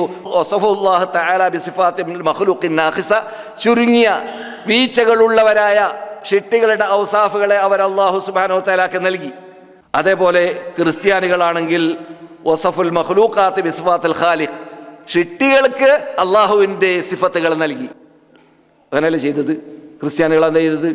ഈസയെ ദൈവമാക്കി മാറ്റി, അല്ലേ? ഖുർആൻ അല്ലാഹ് പറഞ്ഞല്ലേ, തകാദു സമാവാതു യതഫത്തർന മിൻഹു വതൻഷഖുൽ അർദു വതഖിറുൽ ജിബാലു ഹദ്ദ അൻ ദഉ ലിർറഹ്മാനി വലദ വമാ യൻബഗി ലിർറഹ്മാനി അൻ യത്തഖിദ വലദ ഇൻ കുല്ലു മൻ ഫിസ് സമാവാതി വൽ അർളി ഇല്ലാ ആതിർ റഹ്മാനി അബ്ദാ ലഖദ് അഹ്സാഹും വഅദ്ദഹും അദ്ദാ വകുല്ലുഹും ആതീഹി യൗമൽ ഖിയാമത്തി ഫർദാ തകാദു സമാവാതു യതഫത്തർന മിൻഹു. അവർ പറയുന്നതായ വൈറ്റുള്ള വചനങ്ങളുണ്ടല്ലോ, ക്രിസ്ത്യാനികൾ, ലോക ക്രിസ്ത്യാനികൾ, ബഹുഭൂരിപക്ഷം ജനങ്ങൾ അവരാണ്. ഖിയാമത്ത് നാളാകുമ്പോൾ അവരായിരിക്കും ബഹുഭൂരിപക്ഷമെന്ന് ഇവിടെ അന്ത്യവിഷമമുള്ള നമ്മുടെ കണ്ണിലുണ്ണിയായ നബിയുനാ മുഹമ്മദ് റസൂലുള്ളാഹി അവരുടെ വാദമാണ്. എന്ത്? ഈസ നബി അലൈഹിസ്സലാം അള്ളാഹുവിൻ്റെ മകനാണ് എന്ന്. ദൈവത്തെ 3 ഓഹരിയാക്കി ഡിവൈഡ് ചെയ്തവരല്ലേ അവർ. അള്ളാഹു പറയുന്ന അവരുടെ കലിമത്തിനെ കുറിച്ച്, ആകാശം പിളരാൻ അടുത്തു പോയിരിക്കുകയാണ്, ഭൂമി തെരിപ്പണമായിട്ട് അതിലുള്ള പർവ്വതങ്ങൾ തകരാൻ അടുത്തു പോയിരിക്കുകയാണ് അവരുടെ പദപ്രയോഗങ്ങൾ കേട്ടിട്ട്.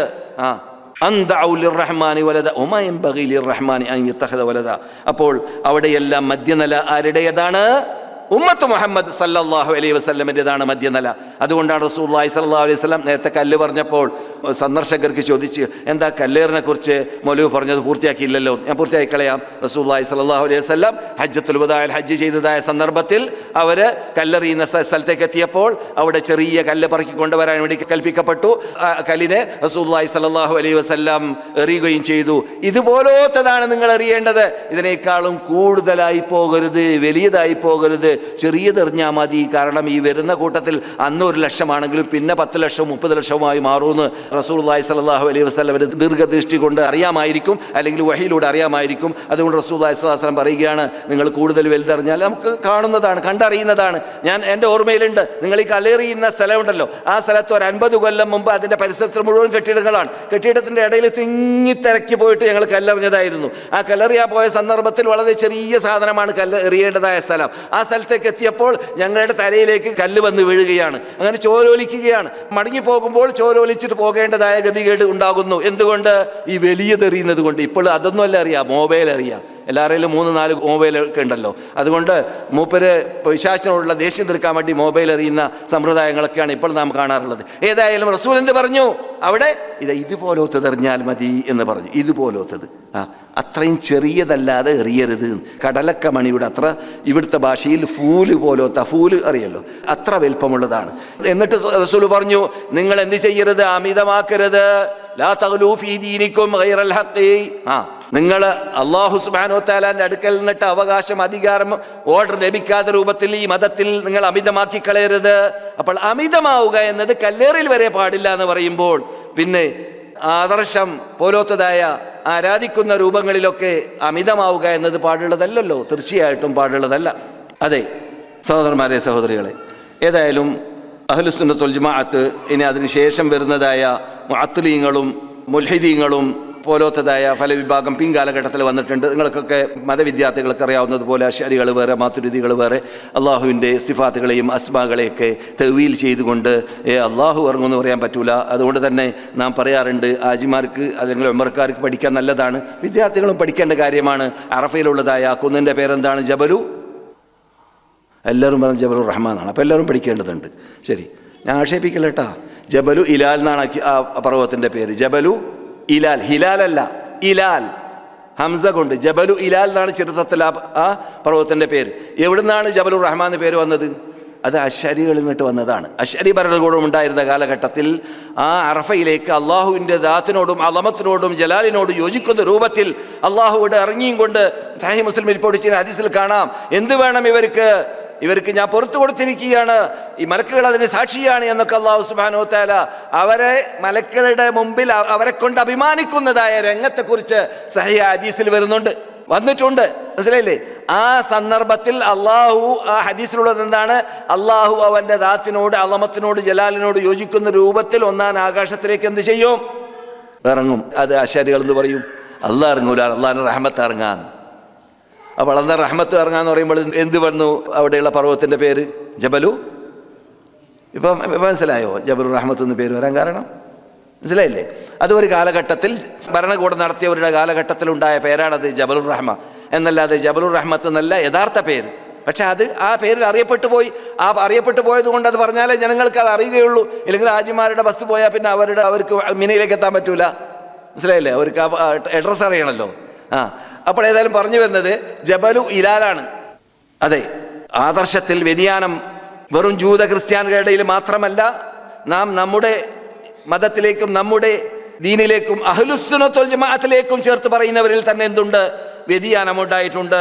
അവരിലും ഉണ്ടായിട്ടുണ്ട് എന്ത്? അതിരുവിട്ട് കിടക്കുന്നവരും ആദർശത്തിൽ അള്ളാഹുവിൻ്റെ ദാത്തിനെ തജ്സീമ ചെയ്യുന്നവരുണ്ടായിട്ടുണ്ട്. ദാത്തിനെ നമുക്ക് കൊലപ്പെടുത്താൻ പറ്റൂല. അതുകൊണ്ടാണ് അള്ളാഹുവിൻ്റെ ദാത്തിനോടും അളമത്തിനോടും യോജിച്ച് ഇറങ്ങുമെന്ന് പറയാൻ കാരണം. എങ്ങനെ ഇറങ്ങുമെന്ന് നമ്മൾക്കറിയില്ല. പക്ഷെ ഇറങ്ങൂല എന്ന് പറയുമ്പോഴോ റസൂല് പറയാണ് അള്ളാഹ് ഇറങ്ങുമെന്ന്, നമ്മൾ പറയാണ് അള്ളാഹ് ഇറങ്ങൂലാന്ന്. അപ്പോൾ വലിയ തെറ്റായില്ലേ? അതാണ് തൗവീൽ ചെയ്തവർ ചെയ്യാൻ കാരണം. അള്ളാഹ് ഇറങ്ങുമെന്ന് പറയുമ്പോൾ അള്ളാഹുവിന് ജിസ്മുണ്ട് എന്ന് വരുത്തുന്നല്ലേ നമ്മൾ അള്ളാഹ് ഇറങ്ങുന്നതല്ല പറയുന്നത്. അള്ളാഹുവിൻ്റെ ദാത്തിനോട് യോജിക്കുന്ന രൂപത്തിൽ ഇറങ്ങുന്നു. അള്ളാഹിൻ്റെ ദാത്തിനോട് യോജിക്കുന്ന രൂപത്തിൽ അവന് കൈയുണ്ട്. എങ്ങനെ? നമ്മുടെ കൈ പോലെയോ? ഒരിക്കലുമല്ല. അള്ളാഹുവിൻ്റെ കൈ വേറെ, നമുക്കറിയുകയില്ല. പക്ഷെ ഇല്ല എന്ന് പറയലോ, അവിടെയാണ് എന്ത് സംഭവിക്കുന്നത്? ഇസ്ലാമിൻ്റെ ശത്രുക്കൾ ആകുന്ന നിരീശ്വരവാദികളൊക്കെ നിങ്ങളുടെ അള്ളാഹ് എന്ന് പറഞ്ഞുകൊണ്ട് കേരളത്തിലൊക്കെ ഞാനുണ്ടായിരുന്ന കാലഘട്ടത്തിൽ കുട്ടികളെ ആദർശ വ്യതിയാനം ഉണ്ടാക്കാൻ വേണ്ടി ചെയ്തതായ പ്രഹസനങ്ങളിൽ പെട്ടതായിരുന്നു ഇങ്ങനെ ബോർഡിൽ എഴുതുക, അള്ളാഹിനെ എഴുതുക. എന്നിട്ട് നിങ്ങളുടെ അള്ളാഹ് എന്താണ് പുസ്തകത്തിൽ പഠിപ്പിക്കുന്ന അങ്ങനെയാണ്: കൈയില്ലാത്ത അള്ളാഹ്, കാലില്ലാത്ത അള്ളാഹ്, കണ്ണില്ലാത്ത കാണുന്ന അള്ളാഹ്, കാതില്ലാത്ത കേൾക്കുന്ന അള്ളാഹ്. അങ്ങനെയാണല്ലോ പുസ്തകത്തിൽ പഠിപ്പിക്കപ്പെടുന്നത്. ഈ പിഴച്ച വിഭാഗം, വ്യതിയാനമുണ്ടായ വിഭാഗം അങ്ങനെയല്ലേ പഠിപ്പിക്കുന്നത് നമ്മുടെ നാട്ടിൽ. അതനുസരിച്ചിട്ട് ഇങ്ങനെ ഓരോന്നിനെ അവന് മായ്ക്കാണ്. കൈയില്ല, കാലില്ല, അപ്പൊ എന്തില്ല? അള്ളാഹ് ഇല്ല. അപ്പോൾ അള്ളാഹ് ഇല്ല എന്ന് പറയാൻ എളുപ്പമല്ലേ? ആ രൂപത്തിൽ വരെ തവീൽ ചെയ്യുന്നതായ വിഭാഗം നമ്മുടെ നാട്ടിലുണ്ടാവാൻ കാരണം ഈ രൂപത്തിലുള്ളതായ വ്യതിയാനമാണ്, ഈ രൂപത്തിലുള്ളതായ അന്ധവിശ്വാസമാണ്. അതിൽ നിന്നൊക്കെ രക്ഷപ്പെടുന്നവരാണ് ഒറിജിനൽ അഹ്ലുസുന്നത്ത് വൽ ജമാഅത്ത് എന്ന് നാം വിശേഷിപ്പിച്ചതായ അല്ലാഹു സുബ്ഹാനഹു വ തആല ഖുർആനിൽ പറഞ്ഞ ലാ തുദ്രിബൂ ലില്ലാഹിൽ അംസാൽ, അള്ളാഹുവിനെ ഒന്നിനോടും തുല്യപ്പെടുത്താൻ പാടുള്ളതല്ല.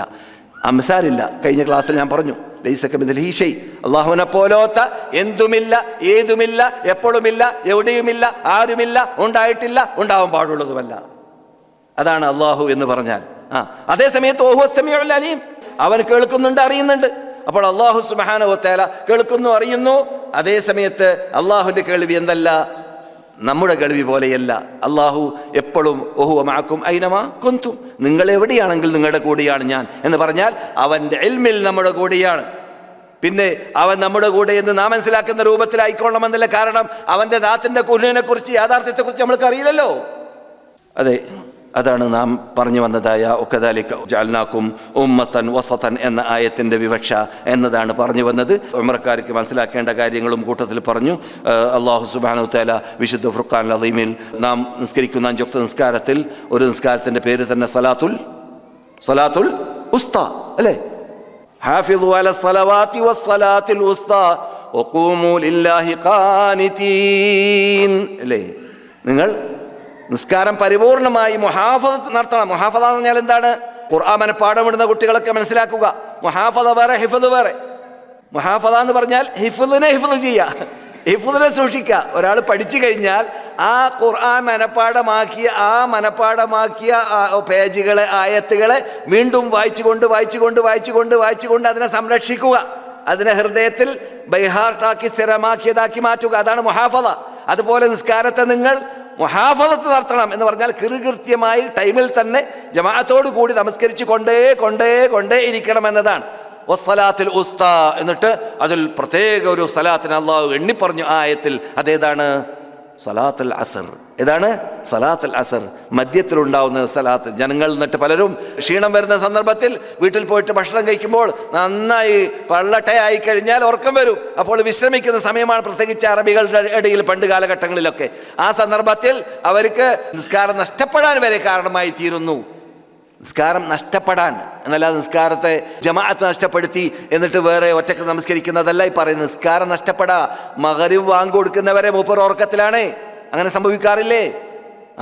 ഞാൻ പലപ്പോഴും പറയാറുണ്ട്, കൊല്ലത്തിലൊരു പ്രാവശ്യം ഒരു നിസ്കാരം നഷ്ടപ്പെട്ട് ഖളായി പോവുക, ഒരു മാസത്തിലൊരു പ്രാവശ്യം നിസ്കാരം ജമാഅത്ത് നഷ്ടപ്പെട്ടു പോവുക, അങ്ങനെയൊക്കെ സംഭവിച്ചേക്കാം. മനുഷ്യന്മാരല്ലേ? കൊല്ലത്തിലൊരു പ്രാവശ്യം നിസ്കാരം ഖളായി പോവുക, അതുപോലെ തന്നെ ഒരു മാസത്തിലൊരു പ്രാവശ്യം ജമാഅത്ത് നഷ്ടപ്പെട്ടു പോവുക, അങ്ങനെയൊക്കെ സംഭവിച്ചേക്കാം. ഇത് ഞാൻ സംസാരിക്കുന്ന പുരുഷന്മാരോടാണ് കേട്ടോ.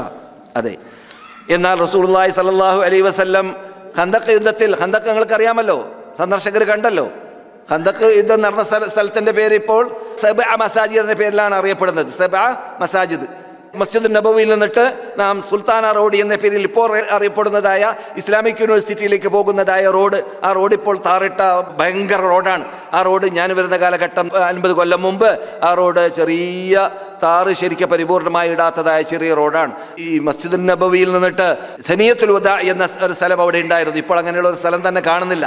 സനിയത്തുൽ വദാ എന്ന് പറഞ്ഞാൽ റസൂലുള്ളാഹിയുടെ കാലഘട്ടത്തിൽ റസൂലുള്ളാഹി സ്വല്ലല്ലാഹു അലൈഹി വസല്ലം സഹാബാക്കളാകുന്ന പട്ടാളക്കാരെ യുദ്ധത്തിന് വേണ്ടി അയക്കുമ്പോൾ റസൂൽ പങ്കെടുക്കാൻ ഉദ്ദേശിക്കാത്തതായ യുദ്ധമാണെങ്കിൽ റസൂൽ കൂടെ അവരെ ആനയിച്ചു കൊണ്ടുപോയിട്ട് അവിടെ നിന്ന് അവരോട് പറയേണ്ടതായ ഉപദേശങ്ങളും നിർദ്ദേശങ്ങളൊക്കെ നൽകിയിട്ട് അവരെ യാത്രയാക്കുന്ന സ്ഥലത്തിൻ്റെ പേരാണ് എന്ത്? ജംഗ്ഷൻ, സനിയത്തുൽ വദാ. അത് ഈ നാം നിൽക്കുന്നതായ ഈ പള്ളിയുടെ മുമ്പിലുള്ളതായ റോഡ് അവസാനിക്കുന്ന സ്ഥലത്താണ് പണ്ടുണ്ടായിരുന്നത്. മനസ്സിലായില്ലേ? ആ സനിയത്തുൽ വദാ കഴിഞ്ഞാലാണ് ഈ സുൽത്താന റോഡ് വരുന്നത്. ആ സുൽത്താന റോഡിലുള്ളതായ ആദ്യത്തെ സിഗ്നലല്ല, രണ്ടാമത്തെ സിഗ്നലിൽ ഇടതുഭാഗത്ത് കൂടി ടർണായാലാണ് സബ്അ മസാജിദ് എന്ന പേരിൽ അറിയപ്പെടുന്നതായ സ്ഥലം. അവിടെ സബ്അ മസാജിദ് ഇല്ല, എണ്ണിയാൽ അവിടെ 2-3 പള്ളികളേ ഉള്ളൂ. പേരിൽ തന്നെ നിന്നിട്ട് തന്നെ നമുക്ക് മനസ്സിലാക്കാം ചരിത്രപരമായിട്ട് അതിന് പ്രത്യേകതയൊന്നും ഇല്ല എന്നത്. എന്തുകൊണ്ട്? ചരിത്രത്തെ പ്രത്യേകത പറയുന്നുണ്ടെങ്കിൽ ഏകദേശം 200-300 കൊല്ലം മുൻപ് വരേക്കും അങ്ങനെയുള്ള സാധനം തന്നെ അവിടെ ഉണ്ടായിരുന്നില്ല. പിന്നെയാണ് ഉണ്ടായത്. അവിടെ റസൂലുള്ളാഹിന്റെ കൂടെ യുദ്ധത്തിന് വേണ്ടി പങ്കെടുത്ത സഹാബാക്കൾ ഇന്നവരൊക്കെയാണല്ലോ. അപ്പോൾ അബൂബക്കറിന്റെ പേരിൽ നമുക്കൊരു പള്ളി കെട്ടാം, ഉമറിന്റെ പേരിൽ ഒരു പള്ളി കെട്ടാം, ഉസ്മാന്റെ പേരിൽ ഒരു പള്ളി കെട്ടാം. അതൊക്കെ അടിസ്ഥാനരഹിതമാണെന്ന് മനസ്സിലാക്കാനുള്ള ഏറ്റവും വലിയ തെളിവ് അവിടെ ഫാത്തിമാന്റെ പേരിൽ പള്ളിയുണ്ട്. ഫാത്തിമ ഇവിടെ ഉണ്ടായിരുന്നത്, റസൂലുള്ളാഹിന്റെ വീട്ടിലാണ് ഉണ്ടായിരുന്നത്. യുദ്ധത്തിന് പോയിട്ടില്ല, ഖന്തക്ക് യുദ്ധത്തിന് പോയിട്ടില്ല. മനസ്സിലായില്ലേ? അവരുടെ പേരിൽ അവിടെ പള്ളിയുണ്ട്, ഇപ്പോഴും ഉണ്ട് അവിടെ. അത് അപ്പോൾ ചരിത്രത്തിൽ എന്തുണ്ടായി? വളവരികളൊക്കെ ഉണ്ടാക്കി അതിൽ നിന്നിട്ട് പലതിനെയും സൗദി ഗവൺമെൻറ് ദൂരപ്പെടുത്തിയിട്ട് ആ പേര് ഒഴിവാക്കിയിട്ട് അവിടെ ജാമ്യ ഉണ്ടല്ലോ, വലിയ ജാമ്യ, ആ ജാമ്യ അവിടെ നിർമ്മിക്കപ്പെട്ടു. അവിടെ ഒരു പള്ളിയുണ്ട്, കുറച്ച് പഴക്കമുള്ള പള്ളി. അത് കുന്നിൻ്റെ മീതെയുള്ള പള്ളിയാണ്. ചരിത്രം പഠിക്കാൻ ഉദ്ദേശിക്കുന്ന സദസ്സിലുള്ളതായ സന്ദർശകർക്കും അതുപോലെ നമ്മുടെ സ്ഥിരം ക്ലാസ് മെമ്പർമാരിൽ നിന്നിട്ട് മറ്റുള്ളവർക്ക് പറഞ്ഞു കൊടുക്കാൻ പോതിയുള്ളവർ, പലപ്പോഴും ഇന്ന് വരെ 30 കൊല്ലം ക്ലാസ് കേട്ടവർ, 20 കൊല്ലമൊക്കെ ക്ലാസ് കേട്ടവർ ഫോൺ ചെയ്യും, മൗലവി എൻ്റെ അടുക്കൽ ഒരു അതിഥിയുണ്ട്, ആ അതിഥി ഇന്ന ചോദ്യം ചോദിക്കുകയാണെന്ന്. ചോദ്യം കേട്ടു നോക്കുമ്പോൾ പല തവണ ക്ലാസ്സിൽ ഞാൻ മനഃപ്പാടമാക്കിച്ച വിഷയമാണ്. അപ്പോൾ എന്ത് സംഭവിക്കുന്നു എന്നർത്ഥം? എല്ലാവർക്കും മറവി വരാം, എല്ലാവർക്കും അശ്രദ്ധ ഉണ്ടാവാം. അവിടെ ശ്രദ്ധിക്കാൻ വേണ്ടി പറയുകയാണ്. അവിടെ കുന്നിൻ്റെ മീതൊരു പള്ളിയുണ്ട്. ആ പള്ളി ഇപ്പോൾ മസ്ജിദുൽ ഫത്തഹ് എന്ന പേരിൽ അറിയപ്പെടുന്നുണ്ട്. ആ പള്ളിയെക്കുറിച്ച് പറയപ്പെടുന്നുണ്ട്. ഇബ്നു ജരീർ തബരി റഹ്മത്തുള്ളാഹിയെ പോലത്തെ ചരിത്രകാരന്മാർ ഉമർ ഇബ്നു അബ്ദുൽ അസീസിൻ്റെ കാലഘട്ടത്തിൽ അത് പുതുക്കി പണിത ആണ് എന്ന്. അപ്പോൾ അത്ര പഴക്കമുള്ള ഒരു പള്ളി അവിടെ അത് മാത്രമേ ഉള്ളൂ. അത് സ്ഥിരീകരിക്കപ്പെടുകയാണെങ്കിൽ തന്നെ. പക്ഷേ റസൂലുള്ളാഹി സ്വല്ലല്ലാഹു അലൈഹി വസല്ലം ഖന്തഖ് യുദ്ധത്തിൽ മഹാപ്രയാസമുണ്ടായ സന്ദർഭമാണ്, നിങ്ങൾക്കറിയാമല്ലോ. അതും പഠിക്കണം. അവിടെ ഇപ്പോൾ പോകുന്നത് എന്തിനു വേണ്ടിയല്ല? വെറും കെട്ടിടങ്ങളോ അല്ല പർവ്വതങ്ങളോ കാണാൻ വേണ്ടിയല്ല, ഇത്തരം പാഠങ്ങൾ പഠിക്കാൻ വേണ്ടിയാണ്.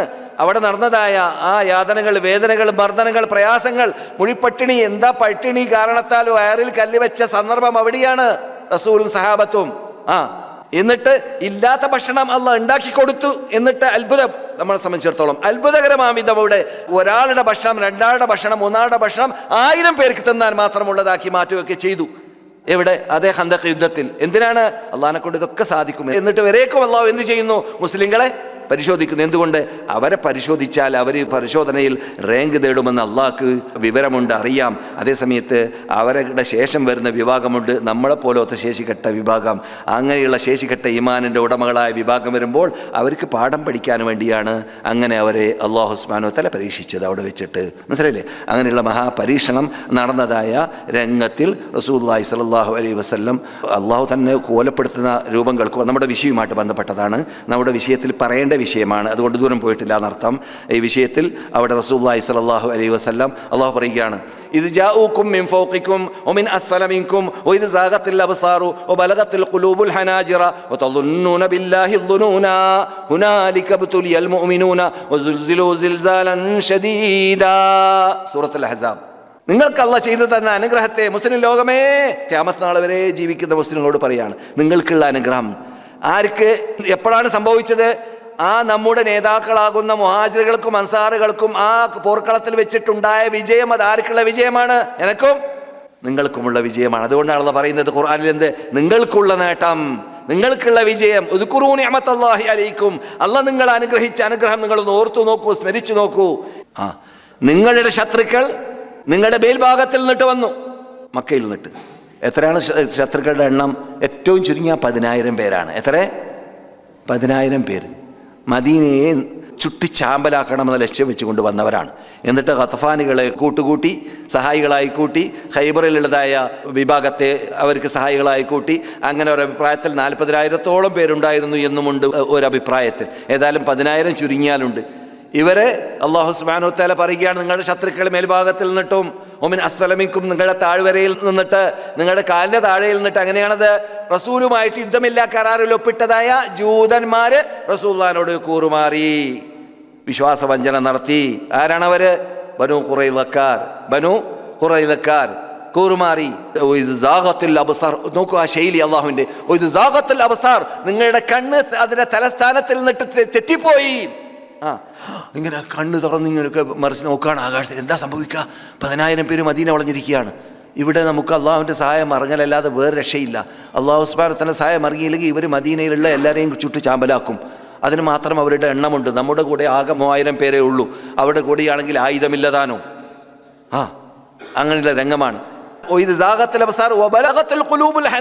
നിങ്ങളുടെ ഹൃദയങ്ങൾ തൊണ്ടക്കുയിലേക്ക് എത്തി ദീർഘശ്വാസം വിട്ടിട്ട്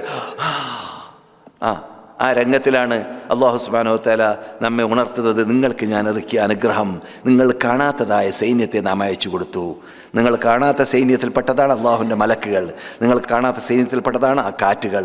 കാറ്റും ഇവിടെ കൊടുങ്കാറ്റ് വന്നു, തണുപ്പ് കാറ്റ് വന്നു. ഇവിടെ അല്ലെങ്കിൽ തന്നെ നല്ല കാറ്റ്, നല്ല തണുപ്പൊക്കെ ഇവിടെ മദീനത്ത് വന്നാൽ, ഇപ്പോഴൊക്കെ തണുപ്പ് കെട്ടിടങ്ങൾക്ക് നിറഞ്ഞു കിടക്കുന്നതുകൊണ്ട് പണ്ടത്തെ പോലെ തണുപ്പ് ഇവിടെ അനുഭവിക്കാറില്ല. പണ്ടങ്ങനെയില്ല, തണുപ്പൊക്കെ ഉണ്ടായിക്കഴിഞ്ഞാൽ കമ്പിളി വഹിച്ചിട്ടാണ് ഹറമിലേക്ക് ജനങ്ങൾ പോകാറുള്ളത്. അത്രയും വലിയ തണുപ്പായിരുന്നു ഒരു 50 കൊല്ലം 40 കൊല്ലം മുമ്പൊക്കെ. എന്നിരിക്കെ അവിടെ സ്പെഷ്യലായിട്ട് അദാബായിട്ട് അവിടെ തണുപ്പും കൊടുങ്കാറ്റും വരുമ്പോൾ ഉണ്ടാകുന്ന സ്ഥിതി പറഞ്ഞറിയിക്കേണ്ടതില്ലല്ലോ. അങ്ങനെ അല്ലാഹു സുബ്ഹാനഹു വ തആല ശിക്ഷിച്ചതായ സന്ദർഭത്തിൽ റസൂലുള്ളാഹി സ്വല്ലല്ലാഹു അലൈഹി വസല്ലം ഈ തരക്കിൽ എന്താ സംഭവിക്കുന്നത് അറിയില്ല, അവിടെ ഏറ്റുമുട്ടേണ്ടി വരും. അവിടെ കടങ്ങു കുഴിച്ചു. സഹാബാക്കൾ അവിടെ ഏകദേശം 10,000-ഓളം അടി, 9,000-ൽ പരം അടി കടങ്ങു കുഴിച്ചു. ആ കടങ്ങു കുഴിച്ച് എന്തിനാണ്? ശത്രുക്കൾ മദീനയിലേക്ക് കടക്കാതിരിക്കാൻ വേണ്ടി, അവരുടെ പട്ടാളം കടക്കാതിരിക്കാൻ വേണ്ടി. ചുരുങ്ങിയാൽ പട്ടാളം കടന്നാലല്ലേ, കുതിരകൾ കടന്നാലല്ലേ യുദ്ധമുണ്ടാവുകയുള്ളൂ. അതിനുവേണ്ടി അവർ കുഴി കുഴിച്ചതാണ്, ഒരു പ്രതിരോധ വകുപ്പ് ഉണ്ടാക്കി വെച്ചതാണ്. അവിടെ റസൂലുള്ളാഹി സ്വല്ലല്ലാഹു അലൈഹി വസല്ലം പറയും, നമ്മുടെ വിഷയം റസൂലുള്ളാഹിക്ക് സഹാബാക്കൾക്ക് വിട്ടുപോയി നമസ്കരിക്കാൻ പറ്റിയില്ല അസർ നമസ്കാരം. ധൃതിയിൽ, യുദ്ധത്തിൻ്റെ ധൃതിയിലും തിരക്കലും പെട്ടു. മല അല്ലാഹു ഖുബൂറഹും വബുയൂതഹും നാറാ, സഹീഹ് ബുഖാരിയിൽ. അവരുടെ ഖബറുകളെയും അവരുടെ വീടുകളെയും അല്ലാഹു തീയാക്കി നിറക്കട്ടെ. എൻ്റെ അസ്ർ നമസ്കാരത്തെ നഷ്ടപ്പെടുത്തിയവർ ഒരു നിസ്കാരം. അങ്ങനെയുള്ള എത്ര നമസ്കാരമാണ് നമുക്ക് നഷ്ടപ്പെടുന്നത്? നാം നഷ്ടപ്പെടുത്തുന്നത് നമുക്ക് നഷ്ടപ്പെടുന്നതല്ല, നാം കരുതിക്കൂട്ട് നഷ്ടപ്പെടുത്തുന്നത്. അറിയാം, ഇപ്പോൾ ഉണർന്നില്ലെങ്കിൽ, ഇപ്പോൾ ഒന്ന് പിടിച്ചില്ലെങ്കിൽ സൂര്യൻ ഉദിക്കും, സുബഹ് ഖളാവും എന്ന് അറിയുന്നതോട് കൂടി ഉറങ്ങാറില്ലേ പലരും? അല്ലാഹു കാത്തുരക്ഷിക്കട്ടെ. മഹാ അപകടമാണ്. റസൂലുള്ളാഹി പറയുന്നു, മല അല്ലാഹു ഖുബൂറഹും വബുയൂതഹും നാറാ. 6396 നമ്പർ ഹദീസാണ് സഹീഹ് ബുഖാരിയിൽ. അവിടെ സലാത്തുൽ ഉസ്ത എന്ന് നാമകരണം ചെയ്യപ്പെട്ടു എന്ന തെളിവുദ്ധരിക്കാൻ വേണ്ടി വസത്തിയ എന്ന വിഷയം സംസാരിക്കുമ്പോൾ ഞാൻ ഉദ്ധരിച്ചതായ ഈ ആയത്ത്, അല്ലെങ്കിൽ ഈ ഹദീസ്, ഞാൻ വിശേഷിപ്പിച്ചതായ ഈ ഹദീസ് ഉൾക്കൊള്ളുന്നതായ ഭാഗം. സഹോദരന്മാരെ, സഹോദരികളെ, ഈ വസത്തിയത്ത് എന്ന നമ്മുടെ സബ്ജക്റ്റ് എല്ലാ സ്ഥലങ്ങളിലും നാം നടപ്പാക്കേണ്ടതാണ്.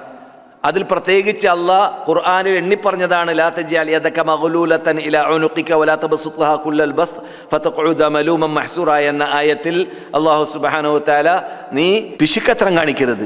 വല്ലദീന ഇദാ അൻഫഖു ലം യുസ്രിഫു വലം യഖ്തുറു. പിശുക്കത്രം വകാന ബൈന ദാലിക ഖവാമ. ബാലൻസ് ശരിയാക്കി എന്ത് ചെയ്യുക? ചെലവഴിക്കുമ്പോൾ അമിതമാകരുത്. അവിടെയും നാം മധ്യനില അംഗീകരിക്കണം. നാം മധ്യനില അംഗീകരിക്കുന്നവരാണ് മുഹമ്മദ് നബിയുടെ ഉമ്മത്തിന്റെ പ്രത്യേകത. അതെ, റസൂലുള്ളാഹി സ്വല്ലല്ലാഹു അലൈഹി വസല്ലം പറയുന്നു, ഇന്ന ഫിൽ ജന്നതി 100 ദറജ അഅദ്ദഹ അല്ലാഹു ലിൽ മുജാഹിദീൻ ഫീ സബീലില്ലാഹ്. അല്ലാഹുവിന്റെ വഴിയിൽ ശരീരത്തെ ആഹൂതി ചെയ്യാൻ വേണ്ടി ഒരുങ്ങി പുറപ്പെട്ടവരായ, ജിഹാദ് ചെയ്യാൻ വേണ്ടി പുറപ്പെട്ടതായ ധീരയോദ്ധാക്കൾക്ക് വേണ്ടി അള്ളാഹ് തയ്യാർ ചെയ്തതായ 100ഓളം പ്രത്യേകതകൾ, ദർജാത്തുകൾ അള്ളാഹുവിൻ്റെ അടുക്കൽ സ്വർഗത്തിലുണ്ട്. ഓരോ ദർജ മറ്റു ദർജയുമായിട്ട് ആകാശഭൂമിയുടെ അത്ര ചേഞ്ചുമുണ്ട്, വ്യത്യാസവുമുണ്ട്. അതുകൊണ്ട് നിങ്ങൾ അള്ളാഹുവിനോട് വല്ലപ്പോഴും ചോദിക്കുകയാണെങ്കിൽ ഫസ്അലൂഹു, അവനോട് ചോദിക്കുക. എന്ത്? ഫിർദൗസൽ അലാ, ഫിർദൗസിനെ ചോദിക്കണം. എന്തുകൊണ്ട് ഫിർദൗസ്? ഫഇന്നഹു ഔസത്തുൽ ജന്ന, അത് സ്വർഗത്തിന്റെ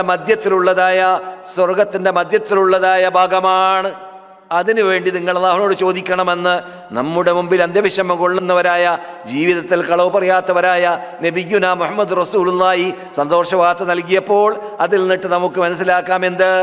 നാം വസത്തിയത്തിൽ അടങ്ങി നിൽക്കേണ്ടവരാണ്, ഒതുങ്ങി നിൽക്കേണ്ടവരാണ്. അപ്പോൾ ഇവിടെയും നമുക്ക് വസത്തിലേക്ക് എത്തണമെങ്കിൽ, അഥവാ സ്വർഗത്തിന്റെ മധ്യത്തിലേക്ക് എത്തണമെങ്കിൽ എന്ത് വേണം? അതിൻ്റെ ഉടമകളായി നാം മാറണമെന്ന് പഠിപ്പിക്കും പോലെ റസൂൽ തുടർന്നു, ഒമിന്നു, അവിടെ വെച്ചിട്ടാണ് തുഫജ്ജറു അൻഹാറുൽ ജന്ന, സ്വർഗത്തിലുള്ളതായ ആ നദികൾ, അവിടെ അരുവികളുണ്ടെന്ന് ഖുർആൻ പറയുന്നുണ്ടല്ലോ.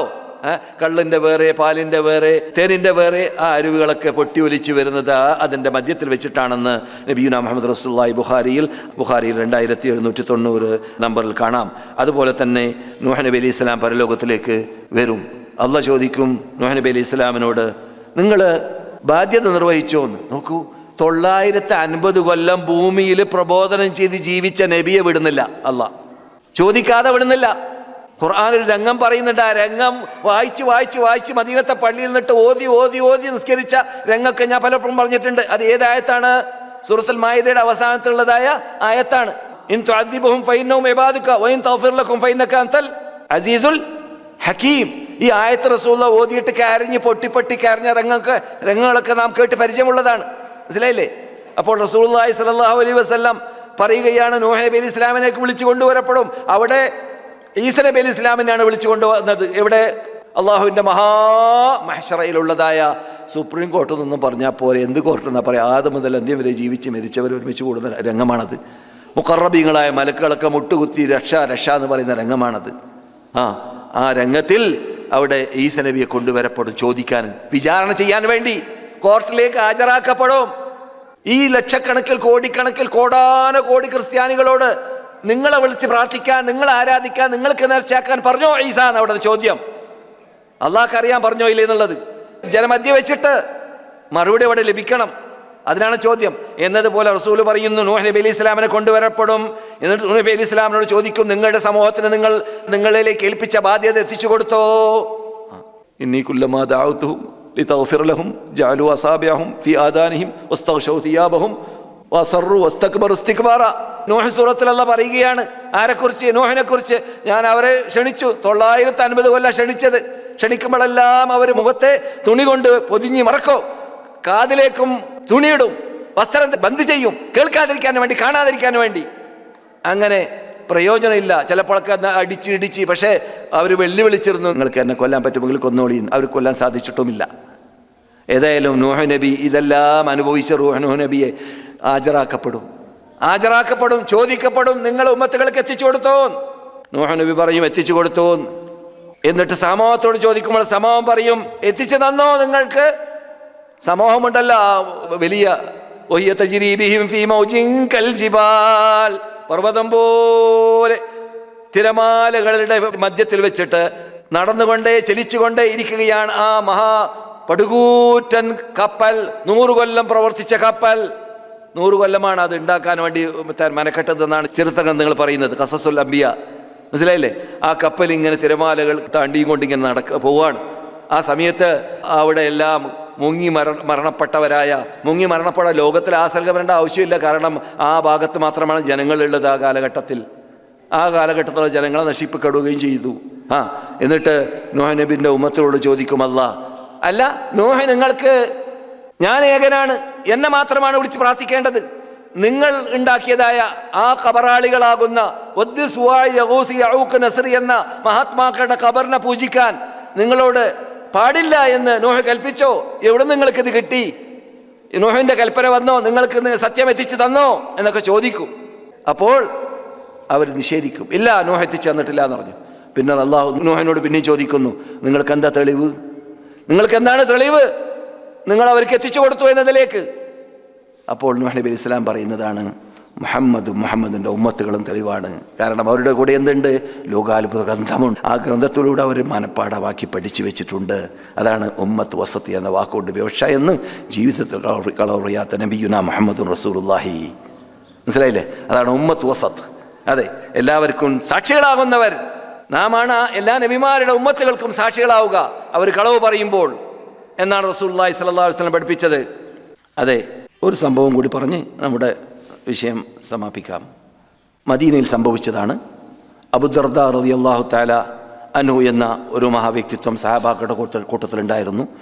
അവരുടെ ഭാര്യ ഉമ്മുദർദ റളിയല്ലാഹു തആല അൻഹ വളരെ പ്രയാസപ്പെട്ടിരുന്നു. അബൂദർദൻ്റെ പറയുമ്പോൾ തെറ്റാണ്. തനത്തു എന്ന് റസൂൽ വിരോധിച്ചു വന്നിട്ടുണ്ട്. തനത്തു എന്ന് പറഞ്ഞാൽ ദീനിനെ നാം ശക്തിയാക്കുക, ദീന് മതം അനുസരിച്ച് ജീവിക്കുമ്പോൾ വേണ്ടതും വേണ്ടാത്തതും കലർത്തിയിട്ട് കട്ടിയുള്ളതാക്കി മാറ്റുക, പ്രയാസപ്പെടുത്തുക.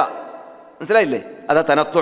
അത് ഇസ്ലാമിലില്ല. ഇസ്ലാമിൽ തനത്തു ഇല്ല, തശദ്ദുദില്ല, തനത്തു ഇല്ല. അർരിഫ്ഖു മാ കാന ഫീ ഷൈഇൻ ഇല്ല സാന വമാ നുസിഅ അൻ ഷൈഇൻ ഇല്ല ഷാന. അങ്ങനെയാണ് റസൂൽ പറഞ്ഞത്. വിനയം പതുക്കെ, ശക്തി കൂട്ടാതെ, പ്രയാസപ്പെടുന്ന രൂപത്തിലല്ലാതെ. അതാണ് റിഫ്ഖ് എന്ന് പറഞ്ഞാൽ. അത് എന്തെങ്കിലും ഒന്നിലുണ്ടായിക്കഴിഞ്ഞാൽ അത് ഭംഗിയുള്ളതാക്കി മാറ്റും. നിസ്കാരത്തെയാണെങ്കിലും നോമ്പിനെയാണെങ്കിലും ഹജ്ജിനെയാണെങ്കിലും സക്കാത്തിനെയാണെങ്കിലും അതിനെയെല്ലാം ഭംഗിയുള്ളതാക്കി മാറ്റും. ഇനി റിഫ്ഖ് നസ്ഖ് ചെയ്യപ്പെട്ടാലോ, അഥവാ ഈ വിനയം എന്ന് പറയുന്നതിനെ റിഫ്ഖ് എന്ന് പറയുന്നതിനെ ക്യാൻസൽ ചെയ്താലോ അത് വടക്കായി. അതാണ് സംഭവിച്ചത്. സൽമാൻ അൽ ഫാരിസി അവസരത്തെ സന്ദർശിച്ചു. പർദ്ദയുടെ ആയത്തിറങ്ങുന്നതിന് മുമ്പാണ്, ഇസ്ലാമിൻ്റെ ആദ്യ കാലഘട്ടത്തിലാണ്. സന്ദർശിച്ചപ്പോൾ ഉമ്മു ദർദ എന്ന അബു ദർദയുടെ ഭാര്യ മുഷിഞ്ഞ വസ്ത്രം ധരിച്ച് കണ്ടു. എന്താ ഇതെന്ന് വെച്ച്, എൻ്റെ ഭർത്താവിൻ്റെ സ്ഥിതി അതാണ്, എൻ്റെ ഭർത്താവ് ദുനിയാവിലത്തെ ഒന്നും മൂപ്പർക്ക് വേണ്ടാന്ന്.